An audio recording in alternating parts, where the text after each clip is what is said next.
안녕하세요. 김호준입니다. 지난 2010년 개공은 김미화 씨는 KBS에 블랙리스트가 존재한다고 했다가 KBS에 의해 명예훼손 혐의로 고소를 당했죠. KBS는 블랙리스트가 존재하지 않는다는 사실을 법적으로 증명받기 위해 고소를 제기한다고 했었습니다. KBS는 또 누가 어떤 의도로 블랙리스트를 거론하고 이용하는지는 모르겠지만 그 행위를 당장 멈추라. 방송의 공정성, 독립성을 말하면서 그것을 지키는 근간인 방송법의 정당성을 침해하고 방송에 개입하려는 것은 그야말로 자기당착적 행위라고 주장했었습니다.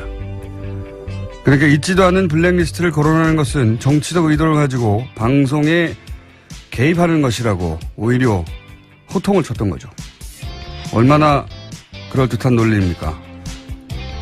이런 논리를 구사한 사람들, 배움은 전혀 부족하지 않은 사람들이라는 걸 알 수 있습니다. 이렇게 공부 많이 하고 큰 회사에 들어가 높은 자리까지 승진한 잘난 사람들이 부당한 권력에 가장 가까운 조력자였던 겁니다. 한 인생 살다가 잘 살다가 가기 위해 가장 필요한 건 그러니까 학벌이나 직위가 아닌 거죠. 모두가 김미화 씨처럼 용감할 수는 없지만 적어도 부끄러워할 줄은 알면서 살다가 갑시다. 김어준 생각이었습니다.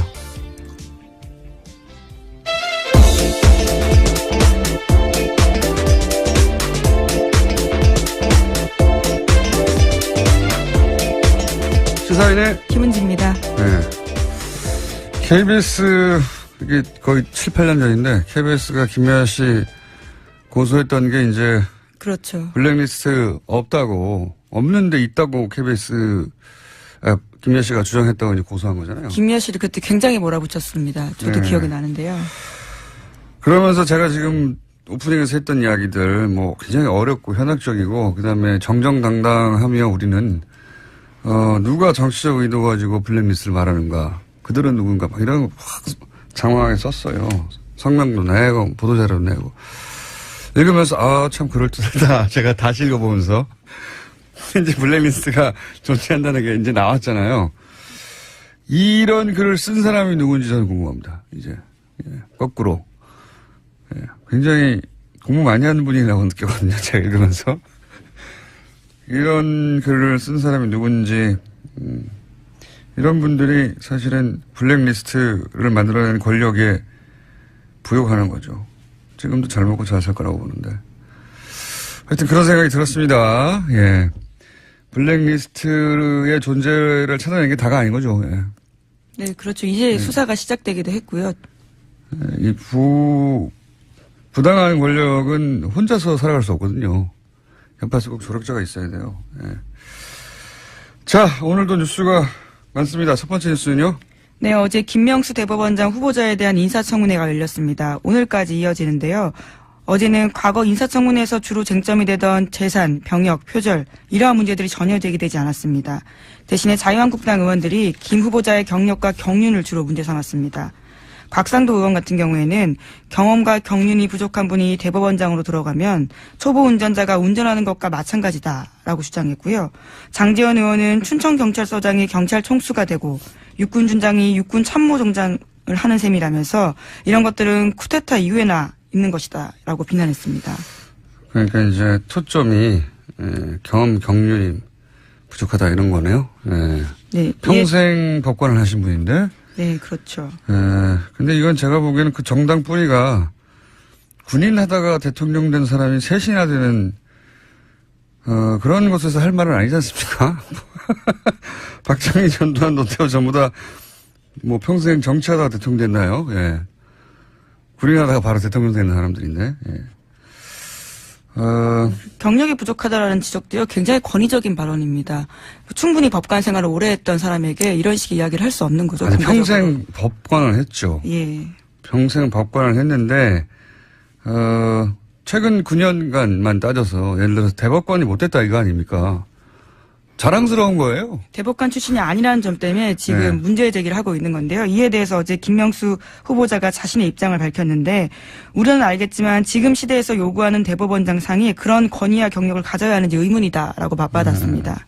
아니면 자유한국당에 있는 의원들은 평생 정치만 하다가 됐나요? 대부분 딴 거 하러 영입된 사람들이에요. 이게 저는 이 논점, 이게 공격 포인트가 된다고 생각한 게, 바본가? 이런 생각하는 게, 아니, 곽상도 의원 본인은 평생 정치만 했습니까? 그 검찰 출신 아니에요? 예, 심지어 평생 판사 일만 했습니다. 그 후보자는요. 네. 곽상도 의원 본인도 직접, 검찰이야 검찰, 정치 검찰이어서 정치를 했다고 할래나요? 어쨌든, 저는 이게 공격 포인트라 생각하는 건 좀, 이게 먹힐 거라고 생각하는 건 사람들에게. 이해가 안 가는데, 곽상도 의원하고 그래서 이제 이재정 의원하고 또 말다툼도 있지 않았습니까? 이 건 가지고? 예, 어제 이재정 의원이 곽상동 의원이 그런 지적을 할 자격이 없다는 취지의 말을 하면서요. 과거 사건에 대해서 언급을 한 건데. 잠깐만요. 저희, PD들이 그 컷을 따놨나요? 예. 네. 웬일입니까? 일을 다 했네요. 네. 먼저 들어보겠습니다. 유서대필 조작 사건 잘 알고 계시지요? 예, 들은 바 있습니다. 예. 최근에 국가배상 청구 소송에서 원고 일부 승소 판결을 하였는데요. 당시의 검사들은 피고인에게 유리한 증거들을 수사 목록에서 배제하는 등의 적극적 행위까지 가담을 하였는데 모두 면죄부를 받았습니다. 역사 안에서는 국민들의 판단에서는 유죄입니다. 안종택, 남기춘, 임철, 곽상도, 윤성만, 박경순 검사 등 관여 검사들은 모두 역사적으로 유죄입니다. 예, 그러니까 그러한 문제 제기를 할 자격이 없다라는 취지의 이야기인 겁니다. 아니, 그 유서대필 사건. 예. 사건의 그 담당 검사 아니었냐. 당신은 곽상도 의원에게 그렇게 대받아친 거네요, 이게. 그렇죠. 사법부의 오욕의 역사가 있는데 그러한 참가자였다라는 취지의 지적인 거죠. 그러니까요. 평생 법을 하신 분한테 정치 검찰 혹은 뭐 유서대필 사건, 조작 사건으로 최종적으로 판정이 됐죠. 예, 그 사건에 검사였던 분이 그런 말을 자격이 되느냐 뭐 이렇게 대받아친 겁니다. 그런데 이에 대해서 곽상도 의원이 발끈했는데요. 상대방이 어떤 일을 했는지도 모르면서 뭉뚱그려 얘기하면 안 된다면서 오히려 이재정 의원한테 무식한 게 자랑이 아니다라는 식으로 반박을 했습니다. 그러니까 자신은 한 달밖에 수사팀에 있지 않았기 때문에 그 사건에 대해서 잘 모른다라는 이야기인 건데요. 한 달밖에 없었기 때문에. 네. 하지만 동료 의원한테 무식하다라는 이야기를 해서 논란이 되고 있습니다. 아니 뭐 무식하다고 하고 싸우는 건 전 좋아요. 좋은데 한 달 있었다고 한다고 해도 그 사건으로부터 자유로울 수는 없죠. 예. 어쨌든 저는 이거저거 다 떠나서 경력이 부족하다는 지적은 군인 하다가 바로 대통령 된 사람이 거기 3명이나 있어요. 그 뿌리가. 그거 하나만 가지고도 할 말이 없는 겁니다. 무슨 평생 정치하다가 대통령 된 사람들이 아니잖아요, 이분들이. 예. 자, 하여튼 그렇게 그 청문회도 있고 또 지금 아주 국회가 바쁩니다. 정신없고. 예, 대정부 질문도 있어가지고 질의도 있어서. 예. 정치인들 발언이 많아요. 예. 어제 대정부 질문에서는 또 김중로 국민의당 의원의 말이 논란이 됐는데요. 강경화 외교부 장관에게 은발을 두고 하얀 머리가 멋있다라고 이야기했습니다. 정작 정책에 대해서는 질문하지 않았는데 외교가 그렇게 잘 돼야 하는데 라는 이야기까지 했습니다. 그에 대해서 대정부 질문을 마무리하고 강 장관에게 다가가서 자신이 비하의 뜻은 없었다면서 사과하긴 했습니다. 전 뭐 비하의 뜻이 있었다고는 생각 들지 않아요. 예. 근데 이제 칭찬을 어쨌든 했다가 다른 것도 그렇게 잘하지 자기 일도 이렇게 받침대로 쓴 거죠. 그걸로 가려고 징검다리로. 근데 이제 소재를 잘못 선택했네요. 예. 칭찬의 소재를 외모로 삼은 거잖아요. 네. 강경화 장관은 저는 이거를 비하로 받아들이지는 않았을 것 같은데, 여기에 불쾌함을 느끼는 여성들은 있겠죠. 그래서 이제 사과하라고 하니까 결국은 가서 사과했다는 얘기죠. 예, 또 이후에 당의 원내대변인 명으로요, 또 사과를 또 하기도 했습니다. 논란이 돼서. 자, 뭐 그런 일도 있었습니다. 어제. 그리고 요즘 계속해서, 안철수 대표도 한마디씩 하고 있지 않습니까? 예, 안철수 대표 이야기가 여러 마디 하고 좀 있죠. 저 한마디가 아니라. 화제가 됐는데요. 강경화 외교부 장관을 비롯해서 4강 주재 한국 대사를 모두 교체해야 한다라는 주장을 펼쳤습니다. 헌법재판소장 임명동의안 부결이 나온 이후에 한 이야기인데요. 지금의 외교안보팀으로는 안 된다면서 강 장관보다 능력 있고 경험 있는 사람이 많은 만큼 모든 옵션을 고려해야 된다라고 이야기했습니다. 그렇게 말을 할 수 있죠. 근데 이제 최근에 안철수 대표의 발언을 보면 그런 상상을 많이 하시는 것 같아요. 예. 청와대가 노출이 많이 되지 않습니까? 그 이전보다 과거에는 청와대가 딱딱한 장면밖에 없다가 여러 가지 청와대 장면들이 이제 보도가 되면 저 자리가 내 자리인데 내가 저 자리에 앉아 있다면 이런 상상을 주무시기 전에 아주 많이 하시는 것 같아요. 네. 그래서 자꾸 직접적으로 누구누구를 갈아치워라, 뭐 누구누구를 외교부 장관을 교체해야 한다. 구체적으로 외교부 장관이 뭐뭐뭐를 잘못했기 때문에 결정적으로는 말은 없어요. 네. 어쨌든 대표님, 안철수 대표님도 본인이 거의 대통령이 준하는 자리에 가 있다고 생각하시는 것 같기도 하고. 자, 또 있습니까? 네. 네, 어제 대정부 질문 내용 굉장히 많았는데요. 그중에 또 하나 말씀드리면요. 한 가지 정도는 더 하죠. 굉장히 예. 많았습니다. 예. 더불어민주당 김경엽 의원 같은 경우에는요. 어제 소개해드렸던 BBK 관련된 이야기를 대정부 질문에서 했습니다. BBK 관련해서 그것이 이명박 전 대통령의 차명 소유 아니냐라는 취지의 이야기인데요. 어제 뉴스로도 등장을 했었는데, 제가 잠깐 얘기했었는데, BBK 관련해서 본격적인 기사는 어제 처음 나왔다고 봐야죠. 예. 뉴스 공장은 계속 걸어놨습니다. 예, 물론 시사인도 계속 썼습니다. 포털 메인에 이렇게 노출돼서 많은 분들이 본 것은, 그리고 또 대정부 질문에 나온 건 올해 들어 처음인 것 같은데, 근데 이 기사가 참 어려워요. 이거 좀 하고 넘어가야 되겠네요. 생소한 회사 이름도 많고, 그 회사들 간의 관계가 어떻게 됐다는 건지 잘 모르겠고, 그리고 뭐 돈이 여기서 절로 갔다는 그 의미가 뭔지, 돈이 입금만 됐다는 것만 가지고는 그게 어떤 의미인지 모르겠잖아요. 해설도 기사에 잘 없어요. 이 돈이 이렇게 갔다는 것은 무엇을 의미한다. BBK 사건이 그런 복잡성 때문에 그 실체가 제대로 알려지지 않은 측면이 여전히 많습니다, 사실은. 예. 근데 BBK 사건은 잘 알고 보면, 사기 사건의 모든 요소를 골고루 다 갖춘 교본과 같은 사건이에요. 예. 돈과 권력, 뭐, 거짓말, 배신, 은폐, 조작, 모든 게 한꺼번에 토탈 패키지 들어있거든요. 어제 오늘, 어제죠 주로. 어제, 논란이 됐던 게 뭐냐. BBK 전문가로서 최대한 쉽게 설명을 하면, BBK 문제는 결국 누가 주인이냐 하는 문제거든요. 그렇죠. 네. 의혹을 제기하는 쪽은 이명박 전 대통령이 실소유주다. 것이고, 지금은 김경준 씨의 단독 범죄.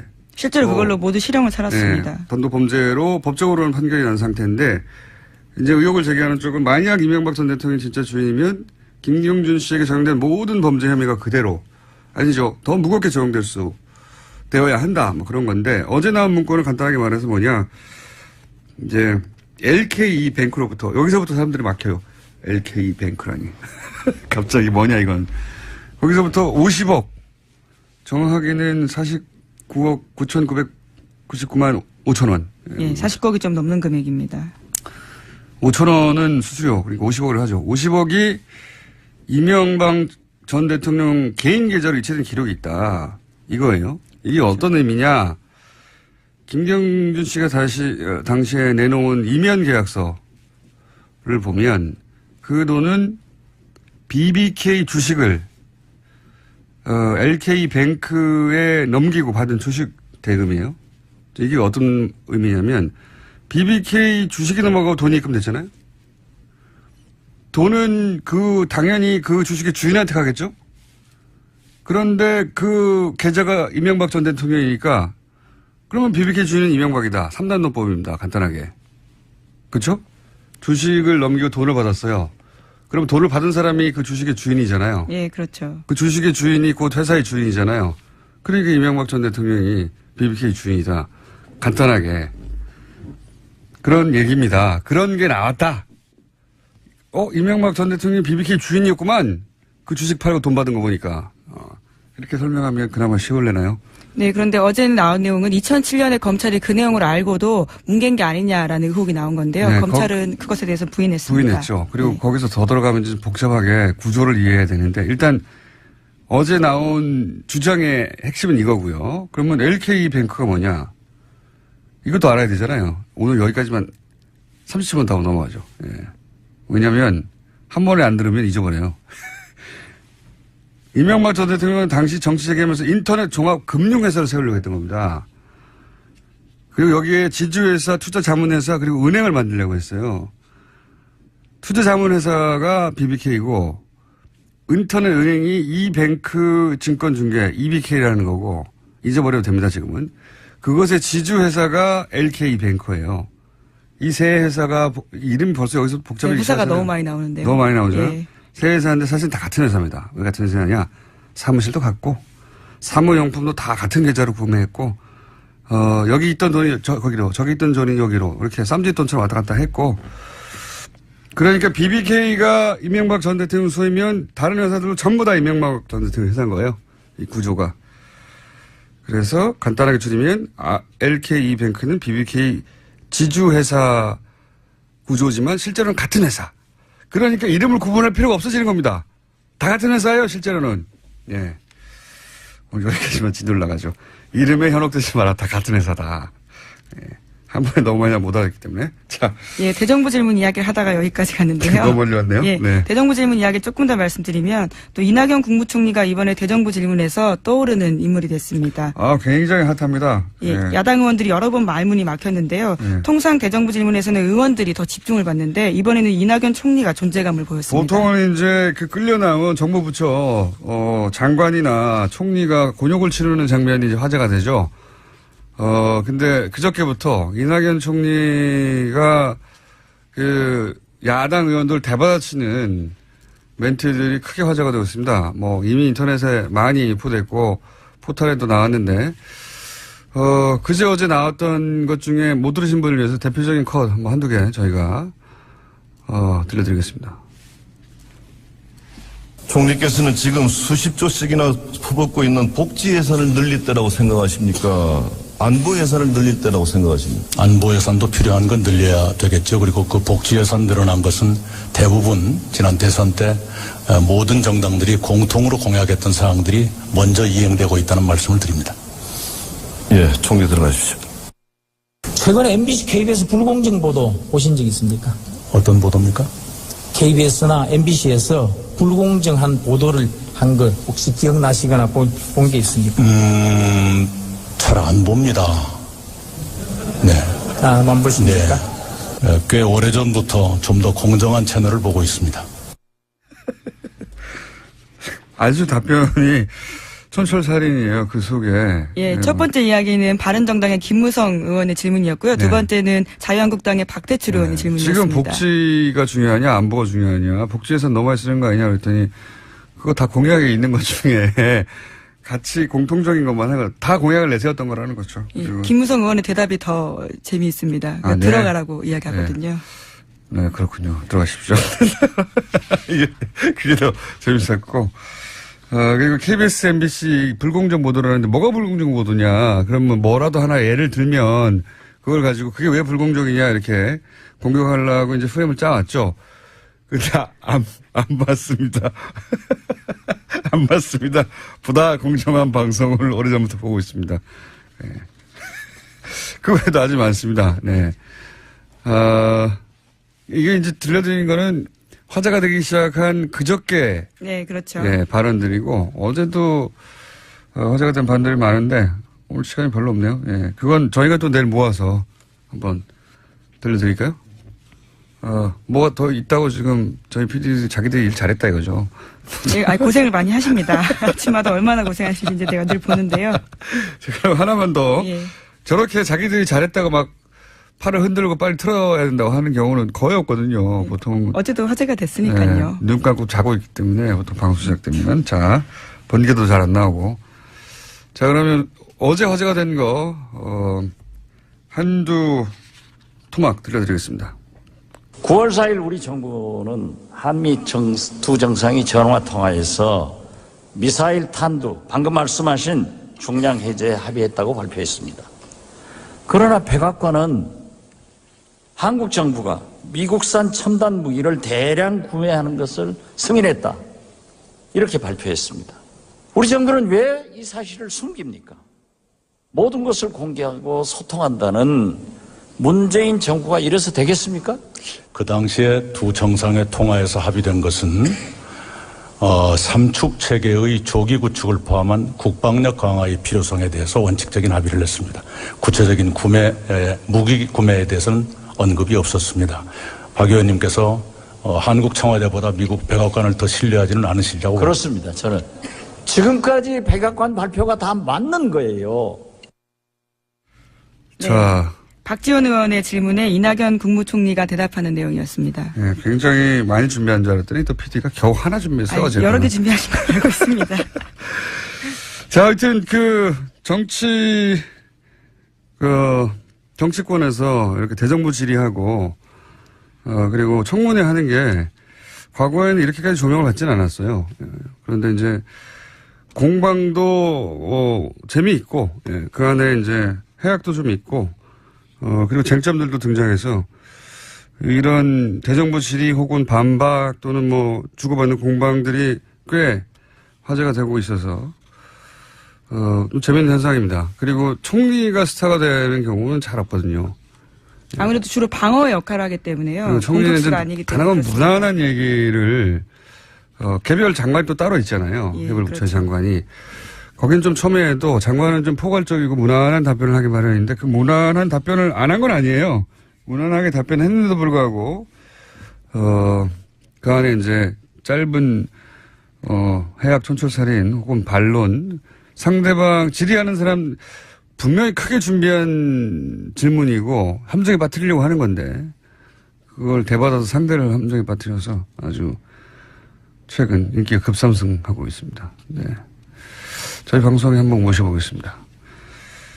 총리님? 방송 듣고 계시면 연락을 드릴 테니까, 예. 자, 다음 뉴스는요, 한두 가지 정도 더 할 수 있을 것 같습니다. 네, 그제 청문회를 마친 박성진 후보자 인사청문 보고서 채택이 오늘 오전으로 미뤄졌습니다. 야3당은 부적격으로 결론을 냈는데 여당이 최종 조율을 위해서 시간을 달라고 요청했기 때문입니다. 앞서 여당 청문위원들 회의에서도 부적격 의견이 다수였다라고 하는데요. 청와대에서도 고심이 깊어서 관계자 말로 SBS와 인터뷰에서 후보자가 자신에게 주어진 법적 시간을 활용하길 바란다라는 멘트도 나왔습니다.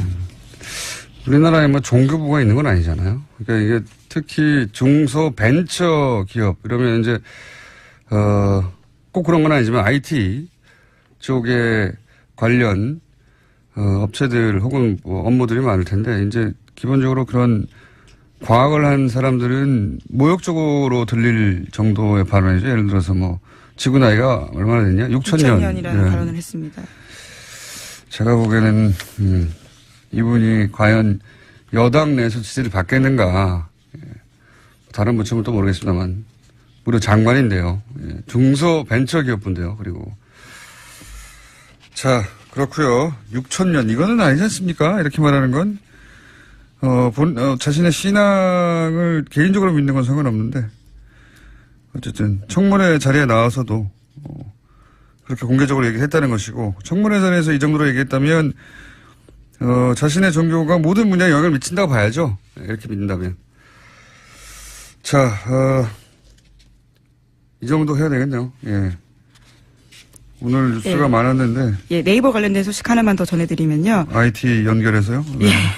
진경준 전 검사장 딸 가해줬다는 소식 어제 전해드렸는데요. 이번에는 다른 고위법관 아들을 채용 절차 없이 인턴으로 받았다라고 합니다. 어제는 검사장이었고 오늘은 부장판사입니까? 예, 고위법관의 자식인데요. 인턴을 공개 채용한 적이 없는데 그 자식만 따로 특별 취업을 해줬다라는 겁니다. 그러니까 이게 소위 이제 어제도 잠깐 얘기했지만 이렇게 대한민국의 대표적인 IT 기업에 인턴 경력이 있다는 것은 유학을 가거나 할 때 보통 이제 해외에서는 그런 거 요구하잖아요. 예, 경력으로 공부만 열심히 했다는 걸로 대학 입학이 잘 되는 게 아니거든요. 해외 명문 대학들은. 그래서 누구나 다 아는 그 나라의 최고의 뭐 예를 들면 미국에서 구글에서 근무했다거나 애플에서 근무했다는 경력 그 자체가 그 정도 기업이 인정했을 정도라면 인턴으로 채용했을 정도라면 그리고 그 정도 기업에서 경력을 쌓았다면 이게 이제 입학 유리하게 작용하는 경우가 많거든요. 제가 보기엔 그런 루트로 네이버를 이용했고 네이버는 기꺼이 거기에 응해준 겁니다. 예. 예, 진검 사장 같은 경우에는 그런 경우였던 걸로 보이고요. A 부장판사의 아들 같은 경우에는 미국 대학 재학 중에 여름방학을 이용해서 한국에 4주 동안 와서 일했다고 합니다. 대학원 갈 때도 마찬가지예요. 예, 그런 경력을 중간중간 쌓아놓는 겁니다. 방학 때. 어쨌든 뭐 이거 관련해서 네이버도 거절하지 못할 상대가 아니었겠는가 이렇게 생각할 수도 있지만 부장판사가 네이버보다 힘이 세다고 저는 보지는 않습니다. 당연히. 예. 대통령도 아니고요. 자, 서로 주고받은 점이 있겠죠. 여기까지 하겠습니다. 시사인의 김은지였습니다. 감사합니다. 국군의 날은 10월 1일이죠. 그런데 이날이 아니라 이번 주 일요일 9월 17일로 변경해야 한다는 주장이 등장하기 시작했습니다. 어제 대정부 질의에서도 국무총리 상대로 이 질문이 나왔었는데 국군의 변경을 주장하시는 분입니다. 이준식 근현대사 기념관 관장님 나오셨습니다. 안녕하십니까? 예, 안녕하세요. 예. 9월 17일이 무슨 날입니까? 예, 임시정부 산하 국군인 한국광복군이 창군된 날입니다. 광복군 창건일이라. 네. 아하. 그러니까 이제 국군이 아니라 광복군 이제 독립운동을 하던 광복군이 네. 처음 만들어진 날이 국군의 날이어야 하는 거 아니냐 이런 예. 얘기네요 한마디로. 네. 뭐 설득되려고 하는데 그 말을 듣자마자 설득되려고 하는데 그게 그러면 언제입니까? 1940년 9월 17일 중국의 충칭에서 광복군이 창군됐습니다. 근데 임시정부는 그 전부터 있었지 않습니까? 예. 임시정부는 1919년에 출범했는데요. 예. 그래서 그걸 건국으로 봐야 된다 뭐 이렇게. 뭐 요즘 뭐 그런 얘기도 나오고 있죠. 저는 뭐 개인적으로 건국이란 말은 별로 좋아하지 않습니다만은. 그러니까 1919년 중국에서 임시정부가 출범했는데 임시정부가 1920년에 바로 독립전쟁 원년이라는 걸 선포합니다. 그러니까 1920년에. 1920년에 우리가 일제에게 전쟁에서 져서 국권을 빼앗겼으니까 독립을 이루기 위해서는 다시 일본과 전쟁을 해야 된다. 그래서 독립전쟁이라고 부르고 1920년이 독립전쟁 첫 해다. 그러니까 전쟁을 하려면 군대가 필요하지 않겠습니까? 그래서 이제 임시정부 산하의 국군을 만들겠다는 구상에 착수를 하는데 당시 뭐 중국이 남의 땅이니까요. 남의 땅에서 군대를 만드는 게 결코 쉬운 일이 아니었습니다. 다른 나라 그 나라 인정해 줄 리가 없죠. 예, 인정해 줄 리가 없죠. 그러니까 군대를 만들기가 쉽지 않으니까 처음에는 이제 만주에서 활동하던 독립군 부대하고 연계해서 이제 국군을 활용하겠다. 임시정부하고 무관하게 독자적으로 움직이던 독립군을 만주 독립군을 임시정부 산하로 편입을 시켜서 이제 국군을 만들겠다 그런 구상을 이제 갖기도 했는데 이게 쉽지 않았습니다. 그래서 국군을 만든다는 게 임시정부에 모인 독립운동가들의 아주 오랜 꿈이었는데요. 그렇겠죠. 네, 당연히. 그 꿈이 이제 1940년에 실현이 된 겁니다. 그래서 임시정부 산하 국군으로 이제 한국 광복군을 창건하게 되죠. 정식으로 군대를 만든 겁니다. 그렇군요. 사실 다른 나라의 사례를 보더라도 모든 망명 정부가 그 나라에서 정보를 두지 못하고 망명하게 되는 망명 정부가 결국은 이제 그 자기들 원래 땅을 점령하고 있는 그 뭐 식민 본국이든 또는 뭐 그 순간 침략해온 나라든 간에 그 상대에서 이런 군대를 만들려고 하죠. 네. 군대가 없으면은 싸워서 다시 찾을 수가 없으니까. 근데 이제 우리는 1940년에 임시정부가 광복군을 공식적으로 창건하였다. 그렇군요. 그럼 실제 그때 부대라고 할 만한 인원도 있었습니까? 처음에는 주로 이제 사령부 중심의 군대였습니다. 그러니까 장교가 더 많았던 사병보다는 장교가 많던 군대였는데 어쩔 수 없죠. 왜냐하면은 당시 중국 안에 사병이 될 수 있는 우리 동포수가 많지 않았으니까요. 그러니까 이제 어쨌거나 동포수가 있다 하더라도 원래 사병이 돼야 되는 거예요. 그리고 이제 대개 독립운동 하시던 분들이 나이가 많으니까 이제 사병은 상대적으로 적었죠. 그러면서도 이제 한국 광복군이 계속 사병을 확대하기 위해서 노력을 했고요. 그래서 뭐 아시아 태평양 전쟁이 끝날 무렵에는 그래도 이제 꽤 많은 이제 뭐 병사들을 확보하는 데 성공을 했고요. 그런데 중국의 입장에서 보자면 자기 땅에 다른 그렇죠. 나라의 군대가 예. 창군됐다고 예. 주장하는 거 아닙니까? 예. 그리고 실체가 지금 뭐 적더라도 생겨버리기 시작하면 가만두진 않았을 것 같은데요. 이게 많이 알려지기로는 이제 중국 국민당 정부가 임시정부와 한국 광복군을 적극적으로 지원했다고 알려져 있는데, 네. 근데 사실은 견제를 많이 했습니다. 왜냐하면 그러니까요. 자기 땅에서 군대 만들겠다 그러는데 누가 좋아하겠습니까? 네, 그러니까 그렇죠. 처음에는 이제 견제를 많이 했습니다. 그래서 견제하는 방법이 한국 광복군을 만들 때 중국 국민당 군에 통제 아래 두겠다. 통수권을. 요즘 말로 하면 통수권, 작전권이죠. 네. 그러니까 통수권을 중국 정부가 갖는다는 조건으로 한국 광복군을 승인하려고 하니까. 굉장히 뭔가 서글픈데 왜냐하면 그렇죠. 지금도 한국은 미국의 작전 전시작전권 문제하고 이제 연동이 되는 거죠. 가지고 있었는데 임시정부가 창군할 때부터 중국이 또 작전권을 행사하겠다고. 그래서 이제 임시정부에서 단안을 내립니다. 중국 국민당 정부의 승인이 없는 상태에서 광복군을 창군하는 거죠. 근데 창군을 했다고 하더라도 활동을 하려면 중국 국민당 정부의 지원을 받아야 되는데 중국 국민당 정부가 지원하기는커녕 계속 이제 견제를 하니까 방해를 하니까요. 할 수 없이 광복군의 통수권을 중국 국민당에게 넘겨줍니다. 굴욕적인 거죠, 사실 따지고 보면. 그래서 뭐 이해 갑니다, 저는. 그래서 그렇지 않을 방법이 또 도리가 별로 없어요. 그래서 한 2, 3년에 걸쳐서 임시정부하고 광복군이 그 통수권을 되찾기 위해서 굉장히 애를 많이 씁니다. 지금의 역사의 복사판이네요. 그래서 1944년에 드디어 통수권을 찾아옵니다. 그래서 44년에 정말 임시정부의 국군으로 되는 거죠. 선배들이 훨씬 낫네요. 4년 만에 찾아왔습니다. 4년 만에 찾아왔으니까 굉장한 성과죠. 저는 지금 60몇 년 동안 못 찾고 있는데.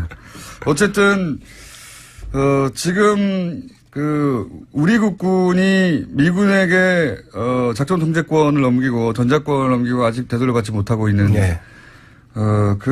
오리지널 버전이, 광복군 창군 때도 있었다. 그러니까 한국 광복군이 의미가 있는 거는 임시정부 산하의 자주적인 군대가 되려고 굉장히 애를 많이 썼고 또 그걸 실현했다는 겁니다. 아니, 그게 싫어서, 일본의, 소위 이제 강점이 싫어서, 거기까지 가가지고 군대를 만들어 싸우겠다고 한 사람들이 또 중국이 그렇게 하겠다고 하면 체질적으로 받아들일 수 없는 사람이었을 것 같아요. 그분들이. 어쨌든 4년 만에 또 되찾았다. 네. 그러면 실제 중국군, 당시 인민군하고 같이 작전을 했다든가, 중국이 당신들은 별개의 군대라고 인정을 해야 같이 작전을 할 거 아닙니까? 그렇게 연대 작전을 했다는 그런 기록은 있습니까? 그래서 1944년에 중국과 대등한 관계에서, 군사협정을 맺고요. 군사협정을 맺었다. 확실하게 인정한 거네. 협정을 맺었다. 중국이 이제 독자적인 군대로 인정을 한 거죠. 그리고, 이제 43년, 44년 무렵부터는 이제 다른 연합국 군대인 영국군, 미국군과의 공동작전도 추진해서, 아시아 태평양 전쟁이 끝나기 직전에는 유명한 이제 한국 광복군의 독수리 작전이라는 게 미군과 공동으로 추진이 됩니다. 이건 뭐 부인할 수 없는 독자적인 작전권을 가지고 있었던 군대가 확실한데, 그러면 지금 국군의 날은 10월 1일은 뭘 기념하기 위해서 된 겁니까? 지금 뭐 두 가지 이야기가 있습니다. 하나는 1950년, 그러니까 6.25 전쟁 와중이죠. 6.25 전쟁 때, 육군 제3사단이 38선을 처음 돌파해서 북진에 성공한 날이다. 그래서 그날을 기리기 위해서 이제 10월 1일을 1956 이승만 정부 때입니다. 이승만 정부 때 10월 1일을 국군의 날로 이제 지정했다는 얘기가 하나 있고요. 또 하나는 1954년인가요? 53년인가요? 미국 워싱턴에서 한미 상호 방위 조약이 체결되는데 이게 10월 1일입니다. 그래서 10월 1일이 어쨌거나 뭐 의미 있는 날이다. 그래서 1956년에 처음으로 국군의 날로 지정을 했습니다. 그러니까 뭐 38선 돌파한 것도 의미는 있지 않습니까? 38선 돌파도 뭐 의미가 있고 한미 상호 방위 조약이 체결된 것도 뭐 의미가 있긴 하죠. 근데 그런 날이기 때문에 국군의 날로 지정하는 데는 좀 충분하지 않다는 생각이 들고요. 사실 국군의 날 하면은 보통 무슨 날 한글 창제 했던 날을 한글 날이라고 하는 거죠. 예, 제헌절 하면 마찬가지고요. 그러니까 이것도 국군의 날 하면 당연히 막연히 이제 국군이 창설된 날인가 보다 생각하고 있었거든요. 국군이 뭐 창설되거나 아니면 국군의 역사가 시작된 날로 그렇죠. 정하는 게 맞다고 생각을 합니다. 그래서 근데 38선을 돌파한 날이군요, 이게. 예. 그래서 뭐 그 국군이 역사가 시작된 날을 찾다 보니까 그래도 광복군 창건일이 뭐 가장 어울린다 뭐 그런 생각이 드는 거죠. 당연히 그런 데 있어서 문제는 없을 것 같은데. 네. 그 자연스럽고 당연한 것 같거든요. 애초에 광복군이 1940년에 창설이 되고 중국과 군사협정도 맺었고 미군과 당시 공동작전도 했다면 규모는 작더라도 했다면 그게 국군의 뿌리가 확실하니까 한글도 지금 한글하고 똑같지는 않거든요. 되돌아가면 문자도 달라요. 어법도 다르고 하지만 그때 창설 만들어진 게 확실하니까. 근데 이게 보수 진영에서는 반대한다고 그러는데 왜 반대하는 겁니까? 보수 진영에서 반대하는 건 이게 건국절 논란하고 이제 직결이 되어 있는데요. 보수 진영에서는 대한민국의 역사가 1948년 8월 15일부터 시작됐다고 얘기하지 그렇군요. 않습니까? 그 전에는 이게 창설됐다고. 그러니까 독립운동과 대한민국 건국은 무관하다고 얘기하니까요. 그러니까 뭐 국군의 날도 광복군 창건일을 할 이유가 없다는 거죠. 당연하네요. 네. 그걸 인정하는 순간 48년이 아니라 40년대부터 군대가 있었다고 해야 되니까요. 그 거슬러 올라가면은 광복군이 창건되기 이전에 독립군의 무장투쟁을 인정을 해야 되고 그게 싫은 거죠. 독립군의 무장투쟁을 인정하기 싫은 이유는 뭐라고 보십니까, 보수 진영에서? 그러니까 대한민국 건국은 독립운동과 무관하다고 보는 겁니다. 그러면 독립운동 때문에 대한민국이 건국된 게 아니라 흔히 말하는 이제 건국 세력이라고 그러죠. 건국 세력에 의해서 대한민국이 건국됐다고 주장을 하고 싶은데 그 건국 세력이라는 게 내용을 보면은 두 부류입니다. 하나는 친일파고 하나는 정치 깡패입니다. 아, 그렇습니까? 예. 정치 깡패 얘기도 많이 나오긴 합니다. 정치 깡패가 이른바 이 건국 과정에 반공 반탁 운동을 주도한 세력 중에 하나거든요. 그러니까 우리는 정치 깡패라고 하지만 그쪽에서는 이제 애국 세력이라고 하겠죠. 그 애국 세력에 있었기 때문에 대한민국 건국이 가능했다 이렇게. 지금 가스판 들고. 그렇죠. 아스팔트에 나오시는 분들이 있었잖아요. 프로판 가스통을 들고. 그 뿌리죠. 그걸 생각하시면 될 것 같아요. 한쪽에는 그분이 애국 세력인 것이고 또 이제 무관한 제3자가 보기에는 정치 깡패 아니냐. 그런 세력과 친일파가 소위 이제 이승만 정권의 탄생의 핵심 역할을 했던 사람들이다. 근데 이제 이런 얘기 많이 하죠. 우리 보수 진영의 뿌리가 친일파에 딱 있는 거 아니냐. 친일파라는 말을 하기 싫으니까 그걸 이제 건국 세력이라는 말로 미화하는 거죠.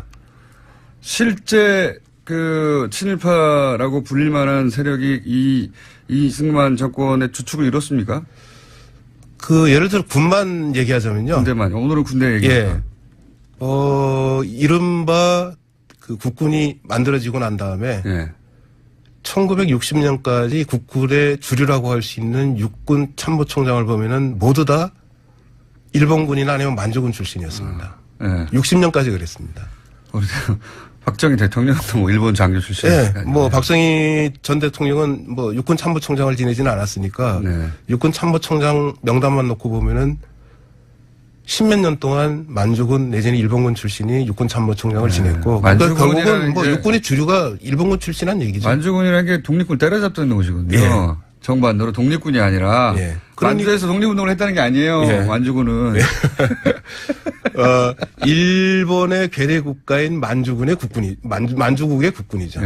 그 역할이 독립군 때려잡는 독립군 항일 세력 때려잡는 게 만주군이 하는 일이었죠. 다른 나라에서 상상할 수 없는 일이죠. 보통은 초기 건국 세력들이 대부분 이런 역사를 갖지 뭐 터키도 그렇고 대부분 독립운동 하던 쪽에서 초기 대통령을 내놓거나 군도 독립군 출신들이 주도권을 장악하는 게 정상적인 거죠. 너무 당연한 건데 우리는 독립군을 때려잡던 쪽에서 군을 장악했어 초기에. 그러니까 이제 국군의 뿌리로 독립군과 광복군을 인정하지 않게 된 거죠. 이어가기 시작했습니다. 근데 이 문제에 계속해서 관심을 가지신 걸로 저는 민족문제연구소로부터 추천받았는 선생님을 왜 이렇게 관심을 가지신 겁니까? 저는 뭐 독립운동가의 후손이기도 하고요. 그러시군요. 독립운동가의 후손이니까 당연히 독립운동이 있었기에 오늘날의 대한민국이 있다고 보는 입장이고요. 그리고 부모님한테 그 얘기를 들으셨겠군요. 예. 쭉. 예. 그리고 또 뭐 저는 뭐 독립운동가 후손이기 때문에 그런지 모르지만 어쨌거나 이제 독립운동사를 공부를 했고요. 독립운동사를 공부했기 때문에 독립운동사에 대한민국의 정통성이 있다고 또 보는 입장이에요. 그러면 혹시 부모님도 광복군 출신이셨나요? 어머니가 광복군 출신이셨어요. 어머님이요? 예. 아버님이 아니고요? 예. 그럼 혹시 어머님이 아버님 외할아버지가 혹시 예. 외할아버지도 광복군이셨고요. 아, 그쪽 비주이시군요. 아니, 우리는 어릴 때, 저도 어릴 때 독립군에 대해서 별로 안 배웠어요. 예. 예. 그냥 독립운동을 조금 했다. 그게 어마어마하게 긴 장이어야 할 것 같은데, 네. 한두 페이지 배웠던 것 같아요. 이제 지금은 지금은 이제 많이 가르치죠. 많이 가르치죠. 이게 왜 그러냐면은 그 1987년 헌법이 개정되지 않습니까? 그래서 이제 우리 현행헌법인데 네. 그 현행헌법 전문에 뭐라고 되어 있냐면은 우리 대한국민은 3.1운동으로 건립된 대한민국 임시정부의 법통을 계승해서 조국의 그렇죠. 민주개혁과 평화적 통일을 완수해야 될 사명을 갖고 있다고 적어놨거든요. 그래서 독립운동 때문에 오늘의 대한민국이 있다고 헌법 전문에 나와 있으니까 적어도 80년대 후반 이후에 한국 사회가 민주화되는 과정에서 점점점 독립운동에 대한 관심이 높아지고 지금 독립운동사를 많이 가르칩니다. 알겠습니다. 그 중간에 제가 잠깐 말씀드리면 이 만주군 출신 쪽의 반론권도 저희가 보장하고 있습니다. 저희는 이런 얘기를 중간중간에 많이 하는데 반론에 연락 오는 적이 사실은 거의 없어요. 예, 거의 없긴 한데 자 이래서 10월 1일이 국군의 날이면 당연히 국군이 창설된 날이어야 하는 게 맞고 논리적으로 다른 날들은 다 그러니까요. 그리고 그것을 따져보니 있다 실제로 광복군이 창건된 것이 그리고 주변국에 의해서 독립된 군대로 인정도 받았고 협정도 맺은 기록도 있고 공동작전의 기록도 있다. 게다가 국군이 38선을 통과한 날이 의미가 있으나 실제 그 국군이 소위 이제 이승만 정권의 뭐랄까요 친위대 역할을 한 걸로 지금 보여지는 그런 국군의 구성이 일본군이었지 않느냐, 일본군 출신 혹은 저 만주군 출신이었지 않느냐. 그러니 뭐 법통을 따지자면 당연히 9월 17일 농민에게 맞다. 이 정도로 요약하면 되는 거죠. 예, 정확하게 요약하셨습니다. 요약은 잘해요. 깊이는 없는데. 그런데 이런 반론도 제가 본 적이 있어요. 그러니까 그렇게 되면 내가 이게 왜 이렇게 연결되는지는 잘 논리적으로 저 머릿속에 구성은 안 되는데 국군의 날을 그렇게 바꾸면 대한민국이 한반도 유일의 합법 정부라는 사실이 그 사실의 의미가 퇴색된다. 왜 퇴색되는지 모르겠지만 하여튼 그렇게 주장합니다. 저도 잘 모르겠는데 그런 주장을 하더라고요. 그러면서 북한의 정통성을 주게 된다. 이것도 왜 이런지도 모르겠는데. 북한의 정통성을 주는 건 오히려 지금 국군의 날 아닌가요? 북한에서는 지금, 독립운동은 자기들이 주로 했다고 주장하는 거지 않습니까? 예. 그건 사실이에요. 그러니까 북한보다 더 오랜 역사를 갖고 있는 게 지금 대한민국에서 강조하는 독립운동이거든요. 그러니까요. 그러니까 1919년에 대한민국이 출범했다고 하는 것보다 더 정통성을 인정받을 수 있는 근거가 어디 있습니까? 그러니까 인민군 창설되기 전에 무슨 소리냐. 지금 광복군이 있었는데. 광복군이 창건됐다고 하는 게 훨씬 더 정통성 문제에서 유리한 거죠. 근데 그 왜 스스로 불리한 쪽을 택하려고 하는지 저도 잘 모르겠습니다. 지금 주장은 불리해요. 왜냐하면 친일파가 합참 군을 통솔했던 군대를 가지고 정통성을 주장하려고 하는 거니까요. 북한에서는 어쨌든 독립운동을 하던 쪽이 북한 쪽 사이드에서는 군의 기본 창설 단위가 됐기 때문에 그 점에 있어서는 불리하죠. 네, 바꿔야 되는 거였고 대한민국이 한반도 유일한 합법정부라는 거 의미를 퇴색시킨다는 게 무슨 주장입니까 이건? 어떻게 이해하셨어요? 그 이제 보수 세력에서 흔히 그렇게 얘기하는데요. 네. 그러니까 해방되고 난 다음에 이제 정부가 수립되는 과정에서 유엔에서 결의를 합니다. 한반도에서 총선거를 해서 정부를 구성해라. 네. 근데 원래 유엔 결의안에는 한반도 전체에서 선거를 해가지고 정부를 구성하도록 돼 있는데 네. 이게 잘 안 됩니다. 북쪽에서 이 선거를 그렇죠. 거부하거든요. 네. 그래서 이제 다시 유엔에서 그러면은 가능한 선거가 가능한 남쪽에서만 그러면 총선거를 해서 정부를 구성하라고 했습니다. 그래서 나중에 유엔 결의안에 보면은 선거가 가능한 지역에서의 유일한 합법 정부 이렇게 돼 있습니다. 한반도에서 유일한 합법 정부가 아니라. 한반도에서 유일한 합법 정부가 아니라. 근데 보수 한반도에서- 세력에서는 그걸 자꾸 이제 한반도 유일의 합법 정부라고 해석을 하는 건데요. 정확하게 문구에 어떻게 돼 있냐면은 선거가 가능한 지역에서의 유일한 합법 정부. 그리고 영어 표현에 주목을 하면요. 정부입니다. 가버먼트입니다. 국가가 아니라. 그러니까 대한민국이라는 국가의 일부로서의 대한민국 정부 이렇게 되는 거죠. 이해했습니다. 오늘 말씀 감사합니다. 네, 고맙습니다. 이준식 관장님이었습니다. 네, 고맙습니다.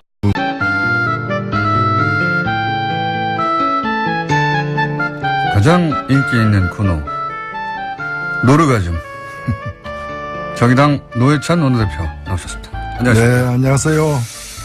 최근에 대표님 라이벌이 갑자기 등장했습니다. 누가요? 이낙연 총리라고. 아, 예, 예. 갑자기 몇 마디 안 했는데 예, 어록이 막 돌아다니면서 보셨죠? 예, 참 잘한 것 같아요. 예. 큰일 났다 싶지 않으십니까? 아니요, 뭐, 그런 사람이 많아지는 게 좋은 일이죠. 어제 보니까 참 자상하다. 자상하다. 예, 예. 조곤조곤 말씀하세요. 예, 예. 이 중학생을 대하는 자상한 대학생. 딱 그런 이제, 예. 중학생을 대하는 자상함. 굉장히 조곤조곤. 네. 근데 보통 총리는 방어적이 될 수밖에 없는데, 물론 어제 그저께도 방어적이었긴 했어요. 네. 정보를 대변해야 되니까. 근데 그 중간중간에 아주 날카로운 침을 하나씩 꽂아주는. 그러니까 결과적으로는 말도 안 되는 질문한 사람들이 네. 원래는 그 자해 공갈당 같은 거였는데 자해만 하고 공갈은 못하는 그런 상황이 된 거죠. 공갈을 못하는. 자, 라이벌이 등장했습니다. 네. 총리 끝나시면 그때까지 제가 뉴스공장에 있으면 여기 나오시려고 할지 모릅니다. 사건이 워낙 많았어요. 우선, 김희수 헌법재판소장 후보자가, 헌정사상 최초로 헌재 소장 인준은 뭐 다 됐거든요, 이때까지. 예. 게다가 청문회는 100일 전에 했어요. 네. 네. 100일 전에 청문회 했고, 그때, 보고서도 채택이 됐어요. 예. 그러면 사실 통과되는 거라고 봐야 되는 건데, 갑자기 부결됐는데, 부결된 것을 다들 예상을 못 했나 봅니다. 그렇게까지 자유한국당에서는 기뻐하고, 국민의당에서는 당황하고 하는 걸 보니까요. 예, 그렇죠. 예. 자, 그런데 이제 여기서 일이 더 커진 것은 국민의당 안철수 대표가 우리가 국회 결정권을 가졌다. 이렇게 그 결과에 대해서 자랑스러워하면서, 굉장히 사안이 커졌죠. 예. 그 자체라도 이미 큰 사건인데 전반적으로 이제 어떻게 보십니까? 예, 요새 뭐 스스로 좀 자랑스러워하는 사람들이 많이 늘어난 것 같아요. 6차 핵실험 이후에 예. 그 김정은, 예. 북한의 김정은이 우리가 한반도 운명 결정권을 가졌다. 이거나 김희수 부결시킨 뒤에 우리가 20대 국회 결정권 가졌다. 비슷하지 않아요? 자유한국당에서도 이 부결되자마자 됐어. 이제 탄핵이야. 그랬다고 하죠. 예, 그래서 뭐 제가 볼 때는 거의 다 비슷한 형제들이다. 이렇게 보여지고 더욱이나 이게 좀 문제가 되는 것이 바로 이 부결된 다음 날 국민의당 원내대표가 예. 김희수 이 낭만 김희수 이 헌법재판소 소장 후보자에 대해서 예. 참 올고준 분이다. 근데 문제는 문재인 대통령이다. 아니 멀쩡한 학생을 퇴학시켜놓고 참 괜찮은 학생이다. 문제는 그 아버지다. 아버지가 문제는 문제인 것이지. 그 왜 학생을 퇴학시키냐 이거죠.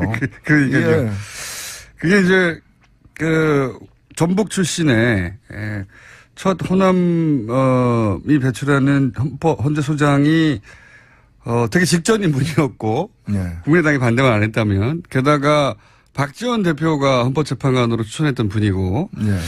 국민의당으로서는 게다가 지금 문제도 없다는 분이니까 예. 반대할 이유가 하나도 없는 거죠. 이렇게 따지면. 그런 거죠. 예. 뭐 이유 없는 반항 같은 거죠. 뭐. 이유 없는 반항 같은 이유 없는 살인 같은 거죠, 사실은. 묻지 마 하고 그냥 찔러버리는 거. 아무 문제가 없는데 왜 그러면은 부결시켰냐 이렇게 물으면 이렇게 또 답을 하더라고요. 우리는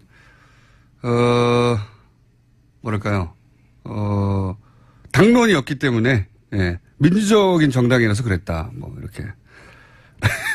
예, 그 국민을 또 우습게 보는 거죠. 그런 거짓말이 통한다고 생각하면 안 되는 거죠.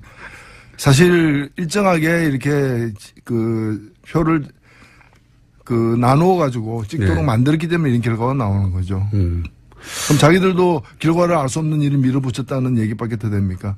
그리고 그 뒤에 나오는 얘기 보면 뭐를 안 들어줬기 때문에 이렇게 했다. 그렇죠. 라는 네. 건데 결국은 가면 뭐를 안 들어줬기 때문에 낙마시키기로 이렇게 표를 작동시켰다라는 거 아니에요. 네. 이게 소위 이제 그 국민의당에서 나오는 메시지가 다 좀 달라요. 안철수 대표는 자랑스러워하는 것 같고 내 힘을 봐라. 응? 내가 해냈다 이런 것 같고 박지원 대표는 말씀하셨듯이 이거 못해가지고 안 들어주고 예, 그래서 이랬다고 하고 또 원내대표는 말씀하셨듯이 아니 우리는 그 후보는 문제 없다고 생각해. 대통령이 잘못해서 그런 거야. 뭐 이렇게 나오고. 예, 후환이 좀 두려운 그런 지역에 있는 분들은 먼저 우리 책임이 아니라 저쪽 책임이다. 민주당에서 이탈했을 거라고. 예. 그런 식으로 자꾸 떠넘기는 것이고, 그 다음에 아직 뭐 그런 거 관계없는 분들 같은 경우에는 거의 뭐 수폭 실험한 것처럼, 다음은 어디야, 뭐, 그 얘기 바로 나왔잖아요. 예. 다음은 강경하다. 사강 대사. 예. 4대국 대사 다 교체해야 된다. 얘기가 뭐, 거의 뭐, 포위 사격하겠다. 포위 사격. 예. 그 얘기가 똑같은 거죠, 뭐. 그 다음 어디야? 그 다음 괌이야? 그 다음 어디야? 그 다음 괌이야.